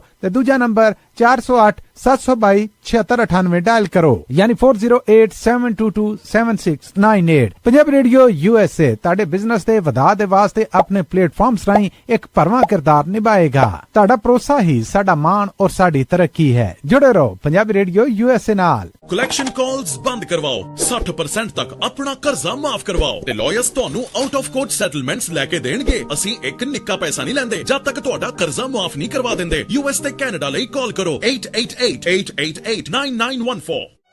Good credit can open a lot of doors, but if you have bankruptcies, judgments, collections, garnishments, late payments, repossessions, you have been refused a loan, your credit is low, Zainu Credit Repair can help. Zainu Credit Repair specializes in repairing credit reports. Zainu Credit Repair will not charge a single penny until they produce results. Unable to get a loan or have questionable debt, call Zainu. Repair your credit. Repair your life. For U.S. and Canada, call 800-400-9468. Bankruptcy, judgements ਤੇ veg ਗਾਰਨਿਸ਼ਮੈਂਟਸ ਤੋਂ ਬਚੋ। 60% ਤੱਕ ਆਪਣਾ ਕਰਜ਼ਾ ਮਾਫ ਕਰਵਾਓ। ਸੌਖੇ monthly instalments ਭਰੋ। ਅਸੀਂ ਇੱਕ ਨਿੱਕਾ ਪੈਸਾ ਨਹੀਂ ਲੈਂਦੇ ਜਦ ਤੱਕ ਤੁਹਾਡਾ ਕਰਜ਼ਾ ਮਾਫ ਨਹੀਂ ਕਰਵਾ ਦਿੰਦੇ। ਯੂਐਸ ਤੇ ਕੈਨੇਡਾ ਲਈ ਕਾਲ ਕਰੋ 888-888-9914। पंजाबी रेडियो यूएसए 7 दिन 24 घंटे चलने वाला पंजाबियों का अपना मन पाउंदा रेडियो स्टेशन ते साडे प्लेटफॉर्म पंजाबी टीवी यूएसए नु फॉलो करो। साडे फेसबुक, यूट्यूब, इंस्टाग्राम ते टिकटॉक प्लेटफॉर्म्स ते ज्वाइन करन तो ਤੁਹਾਡਾ ਸਾਰਿਆਂ ਦਾ ਸਵਾਗਤ ਹੈ ਪ੍ਰੋਗਰਾਮ ਸਾਂਝੀ ਸਾਥ ਦੇ ਵਿੱਚ ਅਪਡੇਟ ਕੈਨੇਡਾ ਪ੍ਰੋਗਰਾਮ ਦੇ ਵਿੱਚ ਤੁਸੀਂ ਜੁੜੇ ਹੋਏ ਹੋ ਪੰਜਾਬੀ ਡੀਐਸ ਦੇ ਨਾਲ ਤੇ ਆਪਣੇ ਨਾਲ ਇੱਕ ਵਾਰ ਮੁੜ ਤੋਂ ਜੁੜ ਚੁੱਕੇ ਨੇ ਰਵਿੰਦਰ ਸਿੰਘ ਜੀ। ਰਵਿੰਦਰ ਸਿੰਘ ਜੀ ਬ੍ਰੇਕ ਤੋਂ ਬਾਅਦ ਜੀ ਆਇਆਂ ਨੂੰ ਜੀ। ਸਤਿ ਸ੍ਰੀ ਅਕਾਲ ਜੀ। ਸਤਿ ਸ਼੍ਰੀ ਅਕਾਲ ਜੀ। ਸਤਿ ਸ੍ਰੀ ਅਕਾਲ ਜੀ। ਤੇ ਗੁਰਜਸਪਾਲ ਸਿੰਘ ਜੀ ਵੀ ਆਪਣੇ ਨਾਲ ਜੁੜੇ ਹੋਏ ਨੇ। ਗੁਰਜਸਪਾਲ ਸਿੰਘ ਜੀ ਬ੍ਰੇਕ ਤੋਂ ਬਾਅਦ ਜੀ ਆਇਆਂ ਨੂੰ ਜੀ। ਸਤਿ ਸ੍ਰੀ ਅਕਾਲ। ਸਤਿ ਸ਼੍ਰੀ ਅਕਾਲ ਜੀ। ਸੋ ਆਪਾਂ ਜਿਵੇਂ ਬ੍ਰੇਕ ਤੇ ਜਾਣ ਤੋਂ ਪਹਿਲਾਂ ਇਸ ਮੁੱਦੇ ਉੱਤੇ ਚਰਚਾ ਕੀਤੀ ਸੀ, ਇਸ ਗੱਲ ਨੂੰ ਲੈ ਕੇ ਆਪਾਂ ਤੁਰੇ ਸਾਂ ਕਿ ਸਿੱਖਾਂ ਦੇ ਲਈ ਕਿਹੋ ਜਿਹੀ ਰਣਨੀਤੀ ਦਾ ਸਮਾਂ। ਸੋ ਰਵਿੰਦਰ ਸਿੰਘ ਜੀ, ਮੈਂ ਇਸੇ ਸਵਾਲ ਨਾਲ ਹੀ ਅੱਗੇ ਵਧਣਾ ਚਾਹਣਾ ਵੀ ਆਪਾਂ ਕਿਵੇਂ ਨਜਿੱਠ ਸਕਦੇ ਹਾਂ ਇਹੋ ਜਿਹੇ ਹਾਲਾਤਾਂ ਦੇ ਨਾਲ, ਤੇ ਸਾਰੀ ਗੱਲ ਜਿਵੇਂ ਇੰਟਰਸਟ ਦੀ ਹੈ ਤਾਂ ਸਿੱਖਾਂ ਦੀ ਕਿਹੋ ਜਿਹੀ ਰਣਨੀਤੀ ਹੋਣੀ ਚਾਹੀਦੀ ਹੈ ਜੀ। ਮੈਨੂੰ ਇਹ ਲੱਗਦਾ ਕਿ ਸਿੱਖਾਂ ਦਾ ਜਿਹੜਾ ਰੋਲ ਹੈਗਾ at this point of time, ਉਹ ਪਹਿਲਾ ਤਾਂ ਇਹ ਹੈਗਾ ਕਿ ਜਿਹੜਾ ਰੋਲ ਆਫ ਅਲਾਈਅੰਸ ਬਿਲਡਿੰਗ, ਇਹ ਬਿਲਕੁਲ ਪ੍ਰੀਡੋਮੀਨੈਂਟ ਰੋਲ ਆ, ਹੈ ਨਾ ਜੀ। ਸਿੱਖ ਜਿਵੇਂ ਦੀ ਹਾਲਾਤ ਚੱਲ ਰਹੇ ਨੇ, ਜਿਵੇਂ ਦੇ ਤੁਸੀਂ ਈਵਨ ਗੁਰਜਸਪਾਲ ਸਿੰਘ ਇਸ ਬਾਰੇ ਹੈ ਨਾ ਐਡ ਕਰ ਸਕਦੇ ਨੇ, ਅਸੀਂ ਜਿਹੜੀ ਆਨਲਾਈਨ ਹੈਗੀ ਆ ਉਹ ਹੇਟ ਬਹੁਤ ਜ਼ਿਆਦਾ ਅਗੇਂਸਟ ਜਿਹੜੀਆਂ ਮਾਈਨੋਰਿਟੀ ਕਮਿਊਨਿਟੀਜ਼ ਨੇ ਉਹਨਾਂ ਦੇ ਅਗੇਂਸਟ ਹੇਟ ਵੱਧ ਰਹੀ ਆ। ਇਹਦੇ ਬਾਰੇ WHO ਨੇ ਵੀ ਹੁਣੇ ਇੱਕ ਪੇਪਰ ਕੱਢਿਆ, ਸਿੱਖਾਂ ਦੇ ਦੁਆਲੇ ਵੀ ਅਗੇਂਸਟ ਵੀ ਹੇਟ ਬਹੁਤ ਜ਼ਿਆਦਾ ਵੱਧ ਰਹੀ ਹੈ ਜੀ। ਹੁਣ ਰਿਐਲਿਟੀ ਇਹ ਹੈ, ਇਹਦੇ ਵਿੱਚ ਬਹੁਤ ਜ਼ਿਆਦਾ ਐਲਗੋਰਿਦਮਿਕ ਹੇਟ ਵੀ ਹੈਗੀ ਹੈ, ਮੈਨੂਫੈਕਚਰਡ ਹੇਟ ਵੀ ਹੈਗੀ ਹੈ। ਜਿਹੜੇ ਐਕਟਰਸ ਹੈਗੇ ਨੇ ਉਹ ਜ਼ਰੂਰੀ ਨਹੀਂ ਹੈ ਕਿ ਉਹ ਇੰਡੀਵਿਜੂਅਲਸ ਨੇ। ਸੋ ਜਿਵੇਂ ਦਾ ਅਨਪ੍ਰੈਡਿਕਟੇਬਲ ਸਮਾਂ ਆ ਰਿਹਾ, ਕਿਉਂਕਿ ਇਕਨੋਮਿਕ ਜਦੋਂ ਅਨਪ੍ਰੈਡਿਕਟੇਬਿਲਿਟੀ ਇਕਨੋਮਿਕ ਹਾਰਡਸ਼ਿਪਸ ਦੇ ਸਮੇਂ ਪੈਦਾ ਕਰਦੀ ਹੈ। ਇਕਨੋਮਿਕ AI ਦਾ ਵੀ ਜਿਹੜਾ ਐਡਵੈਂਟ ਹੋ ਰਿਹਾ ਹੈ, ਕਿਉਂਕਿ ਅਸੀਂ ਦੋਵੇਂ ਟੈਕਨੋਲੋਜਿਸਟ ਹਾਂ, ਮੈਂ ਵੀ ਗੁਰਜਸਪਾਲ ਵੀ। ਸੋ ਅਸੀਂ ਇਹ ਦੇਖ ਸਕਦੇ ਹਾਂ ਕਿ ਜਿਹੜੀਆਂ AI ਮਤਲਬ AI ਦੇ ਜਿਹੜਾ ਇੰਪੈਕਟ ਆ ਜੌਬਸ ਦੇ ਉੱਤੇ, ਉਹ ਬੜੇ ਵੱਖਰੇ ਤਰੀਕੇ ਨਾਲ ਹੋਵੇਗਾ, ਹੈ ਨਾ। ਉਹਦੇ ਵਿੱਚ ਬਹੁਤ ਸਾਰੀਆਂ ਜਿਹੜੀਆਂ ਜੌਬਸ ਨੇ ਜਿਹੜੀਆਂ ਆਟੋਮੇਟ ਹੋ ਸਕਦੀਆਂ, ਰੈਪੀਟੇਟਿਵ ਜੌਬਸ ਆਟੋਮੇਟ ਹੋ ਰਹੀਆਂ ਨੇ, ਨਵੀਆਂ ਜੌਬਸ ਬਣ ਰਹੀਆਂ ਨੇ, there is no doubt about it. ਪਰ ਉਹ ਜੌਬਸ ਜਿੱਥੇ 10 ਬੰਦਿਆਂ ਦੀ ਲੋੜ ਆ, ਉੱਥੇ ਮੰਨ ਲਓ ਹੋ ਸਕਦਾ 2 ਬੰਦੇ ਦੀ ਲੋੜ ਪਵੇ। ਟੈਕਨੋਲੋਜੀ ਕਦੇ ਵੀ ਜਦੋਂ ਵੱਡੀ ਚੇਂਜ ਆਉਂਦੀ ਹੈ, ਥੋੜੀ ਸਾਰੀਆਂ ਚੀਜ਼ਾਂ ਲਿਆਉਂਦੀ ਹੈ। ਸੋ ਜਿਹੜੇ ਇਹ 3-4 ਚੀਜ਼ਾਂ ਇਕੱਠੀਆਂ ਹੋ ਰਹੀਆਂ ਨੇ, ਇੱਕ ਬੰਨੇ ਇਕਨੋਮਿਕ ਹਾਰਡਸ਼ਿਪਸ ਵੱਧ ਰਹੀਆਂ ਨੇ, ਦੁਨੀਆ ਦੇ ਵਿੱਚ ਅਨਪ੍ਰੈਡਿਕਟੇਬਿਲਿਟੀ ਵੱਧ ਰਹੀ ਆ, ਲਾਰਜ ਸਕੇਲ ਇਮੀਗ੍ਰੇਸ਼ਨ ਤੋਂ ਬਾਅਦ ਜਿਹੜੇ ਵੱਖਰੀ ਜਗ੍ਹਾ ਦੇ ਲੋਕ ਨੇ, ਖਾਸ ਕਰਕੇ ਕੈਨੇਡਾ ਦੇ ਵਿੱਚ ਅਸੀਂ ਇਹ ਦੇਖਿਆ ਲਾਰਜ ਸਕੇਲ ਇਮੀਗ੍ਰੇਸ਼ਨ ਹੋਈ। ਲਾਰਜ ਸਕੇਲ ਇਮੀਗ੍ਰੇਸ਼ਨ ਨੇ ਕਈ ਤਰ੍ਹਾਂ ਦੀਆਂ ਜਿਹੜੀਆਂ ਪ੍ਰੈਕਟਿਸਿਸ ਸੀਗੀਆਂ ਉਹ ਵੀ ਚੇਂਜ ਕੀਤੀਆਂ, ਤਾਂ ਉਹਦੇ ਕਰਕੇ ਵੀ ਅਨਈਜ਼ ਹੈਗੀ ਆ। ਸੋ ਅਨਈਜ਼ ਦੇ ਵਿੱਚ ਮੈਨੂੰ ਲੱਗਦਾ ਕਿ 2-3 ਚੀਜ਼ਾਂ ਕਰਨ ਦੀ ਬਹੁਤ ਜ਼ਰੂਰਤ ਆ। ਇੱਕ ਅਲਾਈਅੰਸ ਬਿਲਡਿੰਗ, ਕਿ ਤੁਹਾਡੇ ਮਤਲਬ ਜਿਹੜੀ ਤੁਹਾਡੀ ਆਊਟਰੀਚ ਹੈ ਉਹ ਡਬਲ ਹੋ ਜਾਣੀ ਚਾਹੀਦੀ ਆ ਆਮ ਦੇ ਨਾਲੋਂ। ਐਂਡ ਉਹ ਜਿਹੜੀ ਰਿਸਪੋਂਸਿਬਿਲਿਟੀ ਆ ਉਹ ਕਿਸੇ ਇਕੱਲੀ ਆਰਗੇਨਾਈਜੇਸ਼ਨ ਦੀ ਨਹੀਂ ਹੈਗੀ, ਅਸੀਂ ਕਈ ਵਾਰੀ ਅਸੀਂ ਆਮ ਕਲੋਕੀਅਲ ਕਨਵਰਸੇਸ਼ਨ ਦੇ ਵਿੱਚ ਵੇਖਿਆ ਲੋਕੀ ਕੰਪਲੇਨ ਕਰਨਗੇ ਕਿ ਗੁਰਦੁਆਰਾ ਜਿਹੜਾ ਜੀ ਉਹ ਤਾਂ ਐਵੇਂ ਉੱਥੇ ਤਾਂ ਠੀਕ ਨਹੀਂ ਚੱਲ ਰਿਹਾ, ਫਲਾਣ ਨਹੀਂ ਹੋ ਰਿਹਾ। ਪਰ ਕੁਐਸਚਨ ਇਹ ਹੁੰਦਾ ਕਿ ਸਾਡੇ ਪੁਰਖੇ ਕੀ ਕਰਦੇ? ਸਾਡੇ ਪੁਰਖੇ ਉਹਦੇ ਚ ਆਪ ਪਾਰਟਿਸਿਪੇਟ ਕਰਦੇ ਸੀਗੇ। ਤੁਹਾਡਾ ਕੀ ਰੋਲ ਆ ਹਨਾ ਉਹ ਸਾਰੇ ਸਿਸਟਮ ਦੇ ਵਿੱਚ ਜੋ ਨਹੀਂ ਹੋ ਰਿਹਾ? I think that's a question to ask. ਦੂਸਰੀ ਚੀਜ਼ ਮੈਨੂੰ ਲੱਗਦਾ ਹੈ ਕਿ ਜਿਹੜੀ ਇਹਦੇ ਨਾਲ ਅਵੇਅਰ ਹੋਣ ਦੀ ਵੀ ਜ਼ਰੂਰਤ ਹੈ ਕਿ ਮੈਕਰੋ ਸਕੇਲ ਦੇ ਉੱਤੇ ਹੋ ਕੀ ਰਿਹਾ। ਮੈਂ ਬਹੁਤ ਜ਼ਿਆਦਾ ਆਪਣੀ ਕਮਿਊਨਿਟੀ ਦੇ ਵਿੱਚ ਵੇਖਦਾ ਕਿ ਜਿਹੜੇ ਫੇਸਬੁੱਕ ਦੇ ਨਾਲ ਜਿਹੜੇ ਬਿਲਕੁਲ ਸੋਸ਼ਲ ਮੀਡੀਆ ਦੇ ਵਿੱਚ ਇੰਨੇ ਕੁ ਇੰਟਰੈਂਚਡ ਨੇ, ਸ਼ਾਰਟ ਫਾਰਮ ਵੀਡੀਓ ਦੇ ਵਿੱਚ ਇੰਨੇ ਕੁ ਇੰਟਰੈਂਚਡ ਨੇ, ਇੰਨੀ ਕੁ ਜ਼ਿਆਦਾ ਇਨਫੋਰਮੇਸ਼ਨ ਬੰਬਾਰਡਮੈਂਟ ਹੋ ਰਹੀ ਹੈ ਕਿ ਉਹ ਖੜ ਕੇ ਉਹਨਾਂ ਕੋਲ ਸੋਚਿਆ ਵੀ ਨਹੀਂ ਜਾ ਰਿਹਾ। ਸੋ ਜਦੋਂ ਅਨਪ੍ਰੈਡਿਕਟੇਬਲ ਟਾਈਮਸ ਹੋਣ, ਮੈਨੂੰ ਲੱਗਦਾ ਕਿ ਉਦੋਂ ਹੋਰ ਵੀ ਜ਼ਿਆਦਾ ਇੰਪੋਰਟੈਂਟ ਹੋ ਜਾਂਦਾ ਕਿ ਤੁਸੀਂ ਇਕੱਲੇ ਨਹੀਂ ਬੈਠੇ ਹੋਏ, ਤੁਸੀਂ ਗਰੁੱਪਸ ਦੇ ਵਿੱਚ ਤੁਸੀਂ ਸਿਰ ਜੋੜ ਕੇ ਬਹਿੰਦੇ ਆ। ਹੋਰ ਤੁਸੀਂ ਕੁਝ ਵੀ ਨਹੀਂ ਸਿੱਖੋਗੇ ਤਾਂ ਘੱਟੋ ਘੱਟ ਤੁਹਾਨੂੰ ਇਹ ਜ਼ਰੂਰ ਪਤਾ ਲੱਗਣ ਲੱਗ ਪਊਗਾ ਕਿ ਇਨਫੋਰਮੇਸ਼ਨ ਜਿਹੜੀ ਹੈਗੀ ਆ ਉਹ ਕਿਹੜੀ ਇਨਫੋਰਮੇਸ਼ਨ ਫਿਲਟਰ ਆਊਟ ਕਰਨ ਦੀ ਲੋੜ ਆ, ਕਿਹੜੇ ਚੈਨਲਸ ਨੂੰ ਬਿਲਕੁਲ ਧਿਆਨ ਦੇਣ ਦੀ ਲੋੜ ਨਹੀਂ ਹੈਗੀ, ਕਿਹੜੀ ਚੀਜ਼ ਦੇ ਉੱਤੇ ਰਿਐਕਟ ਕਰਨ ਦੀ ਲੋੜ ਨਹੀਂ ਹੈਗੀ। ਸਿੱਖ ਕਮਿਊਨਿਟੀ ਦੇ ਵਿੱਚ ਇੱਕ ਸਭ ਤੋਂ ਵੱਡੀ ਪ੍ਰੋਬਲਮ ਇਹ ਆ, ਅਸੀਂ ਇਸ ਬਾਰੇ ਪਿੱਛੇ ਜੀ ਗੱਲ ਕੀਤੀ ਸੀ, ਜੇ ਪਿਛਲੇ ਦਹਾਕੇ ਜਾਂ 2 ਦਹਾਕੇ ਨੂੰ ਲਾ ਕੇ ਚੱਲੀਏ, ਸਿੱਖਾਂ ਨੂੰ ਜੇ ਕੋਈ ਰਿਐਲਿਟੀ ਵਿੱਚ ਸੋਚੀਏ ਕੋਈ ਬਹੁਤ ਵੱਡੀ ਪ੍ਰੋਬਲਮ ਆਈ ਆ ਜੀ ਤੇ ਜਿਹੜੀ ਕਿ ਬਾਹਰੋਂ ਆਈ ਹੋਵੇ ਤਾਂ ਮੈਨੂੰ ਲੱਗਦਾ ਕੋਈ ਵੀ ਨਹੀਂ ਆ ਹਨਾ। ਉਸ ਤੋਂ ਪਹਿਲਾਂ ਦੇ ਜਿਹੜੇ ਸਾਡੇ ਪੁਰਖੇ ਸੀਗੇ ਉਹਨਾਂ ਨੇ ਜਿਹੜੀਆਂ ਪ੍ਰੋਬਲਮਸ ਫੇਸ ਕੀਤੀਆਂ ਉਹ ਬਿਲਕੁਲ ਵੱਖਰੇ ਸਕੇਲ ਦੀਆਂ ਸਨ ਹਨਾ।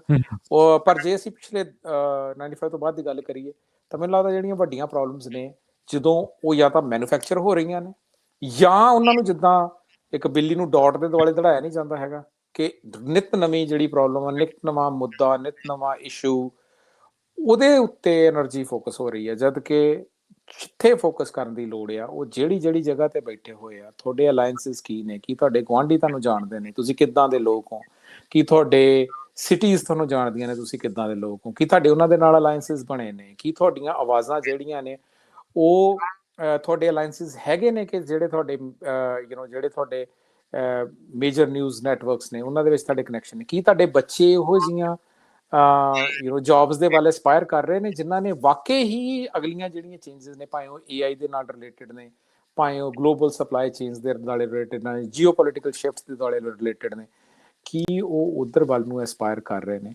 ਮੈਂ ਇੱਕ ਲਾਸਟ ਪੁਆਇੰਟ ਇਹ ਕਹਿਣਾ ਚਾਹਾਂਗਾ, ਇਹ ਮੈਂ ਕੱਲ ਦੀ ਟਾਕ ਦੇ ਵਿੱਚ ਇਸ ਬਾਰੇ ਗੱਲ ਕਰ ਰਿਹਾ ਸੀਗਾ। ਉਹ ਕਹਿੰਦੇ ਨੇ ਕਿ ਜਦੋਂ ਕਿਸੇ ਲੋਕਾਂ ਕੋਲੇ ਐਸਪੀਰੇਸ਼ਨ ਨਹੀਂ ਹੁੰਦੀ, ਜਦੋਂ ਕਿਸੇ ਲੋਕਾਂ ਕੋਲੇ ਕੋਈ ਮਿੱਥੇ ਹੋਏ ਟੀਚੇ ਨਹੀਂ ਹੁੰਦੇ ਤੇ ਉਹ ਫਿਰ ਐਂਟਰਟੇਨਮੈਂਟ ਵੱਲ ਨੂੰ ਦੌੜਦੇ ਨੇ, ਉਹ ਐਂਟਰਟੇਨਮੈਂਟ ਵੱਲ ਨੂੰ ਦੌੜਦੇ ਨੇ। ਸੋ ਮੈਨੂੰ ਇਹ ਲੱਗਦਾ ਕਿ ਆਪਣੀ ਕਮਿਊਨਿਟੀ ਇਸ ਟਾਈਮ ਬਹੁਤ ਰੋਜ਼ ਸਵੇਰੇ ਉੱਠਦੀ ਹੈ ਤਾਂ ਉਸ ਤੋਂ ਬਾਅਦ ਉਹ ਵੇਖਦੀ ਹੈ ਕਿ ਅੱਜ ਫੇਸਬੁੱਕ ਦੇ ਉੱਤੇ ਕਿਹੜਾ ਮੁੱਦਾ ਭਖ ਰਿਹਾ, ਫਿਰ ਕਹਿੰਦੇ ਨੇ ਕਿ ਅੱਛਾ ਅਸੀਂ ਆਪਣਾ ਕੰਟਰੀਬਿਊਸ਼ਨ ਪਾ ਦਈਏ, ਤੇ ਫਿਰ ਸ਼ਾਮ ਨੂੰ ਕਰਕੇ ਤੇ ਫਿਰ ਕਹਿੰਦੇ ਨੇ ਵੀ ਜਦੋਂ 2-4 ਜਣੇ ਇਕੱਠੇ ਹੁੰਦੇ ਬਹੁਤ ਬੁਰਾ ਹਾਲ ਹੈ। ਸੋ ਮੈਨੂੰ ਲੱਗਦਾ ਇਸ ਨੂੰ ਚੇਂਜ ਕਰਨ ਦੀ ਲੋੜ ਹੈ। ਕੀ ਇਹ ਵੀ ਗੱਲ ਗੁਰਜਸਪਾਲ ਸਿੰਘ ਜੀ, ਮੈਂ ਇੱਕ ਛੋਟਾ ਜਿਹਾ ਸਵਾਲ ਹੀ ਸੀਗਾ, ਮੈਂ ਕਿਹਾ ਇੱਥੇ ਇਹ ਵੀ ਗੱਲ ਆਪਾਂ ਦੇਖ ਸਕਦੇ ਹਾਂ ਜਾਂ ਥੋੜਾ ਜਿਹਾ ਫਿਲਟਰ ਇਹਨੂੰ ਕਰ ਸਕਦੇ ਹਾਂ ਵੀ ਜਿਹੜੇ ਬੇਲੋੜੇ ਮੁੱਦੇ ਨੇ ਉੱਥੇ ਆਪਣੀ ਇਨਵੋਲਵਮੈਂਟ ਜ਼ਿਆਦਾ, ਉੱਥੇ ਸਰਗਰਮੀ ਜ਼ਿਆਦਾ, ਜਿੱਥੇ ਆਪਾਂ ਨੂੰ ਊਰਜਾ ਲਾਉਣ ਦੀ ਲੋੜ ਆ ਜਾਂ ਕੁਝ ਕਨਸਪੀਰੇਸੀਜ਼ ਨੂੰ ਉਹਨਾਂ ਦਾ ਖੰਡਨ ਕਰਨ ਦੀ ਲੋੜ ਆ, ਉਹਨਾਂ ਨੂੰ ਐਨਕਾਊਂਟਰ ਕਰਨ ਦੀ ਲੋੜ ਆ, ਕੁਝ ਥਿਊਰੀ ਨੂੰ, ਕੁਝ ਪ੍ਰੋਪੇਗੈਂਡਾ ਨੂੰ, ਉੱਥੇ ਆਪਾਂ ਗੈਰ ਹਾਜ਼ਰ ਹੈ। ਇਹ ਵੀ ਚੀਜ਼ ਹੈ, ਤੁਸੀਂ ਨੋਟ ਕਰਦੇ ਹੋ ਚੀਜ਼? ਰਵਿੰਦਰ ਸਿੰਘ, ਮੈਨੂੰ ਲੱਗਦਾ ਤੁਹਾਡੇ ਲਈ ਸਵਾਲ ਜੀ। ਮੇਰੇ ਲਈ ਓਕੇ ਨਹੀਂ, ਮੈਂ ਇਸ ਬਾਰੇ ਇਹ ਕਹਾਂਗਾ ਕਿ ਮੈਨੂੰ ਲੱਗਿਆ ਗੁਰਜਸਪਾਲ ਸਿੰਘ ਮੈਨੂੰ ਲੱਗਿਆ ਉਹਦੇ ਵਿੱਚ ਜੀ ਮੈਂ ਇਹ ਕਹਾਂਗਾ ਕਿ ਕਿਸੇ ਵੀ ਤਰੀਕੇ ਨੂੰ ਇਨਫੋਰਮੇਸ਼ਨ 2 ਤਰੀਕੇ ਨਾਲ, ਮਤਲਬ ਮੈਨੂੰ ਲੱਗਦਾ ਕਿ 2-3 ਚੀਜ਼ਾਂ ਇਨਫੋਰਮੇਸ਼ਨ ਬਾਰੇ ਸਮਝਣਾ ਬੜਾ ਜ਼ਰੂਰੀ ਹੈ।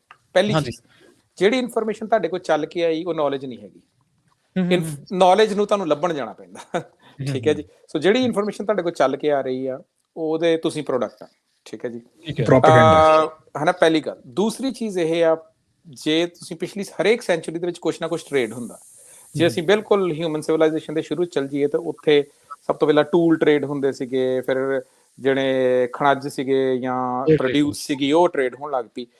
ਇਸ ਜਨਰੇਸ਼ਨ ਦੀ, ਇਸ ਸਮੇਂ ਦੀ ਜਿਹੜੀ ਟ੍ਰੇਡਿੰਗ ਆ ਉਹ ਅਟੈਂਸ਼ਨ ਆ।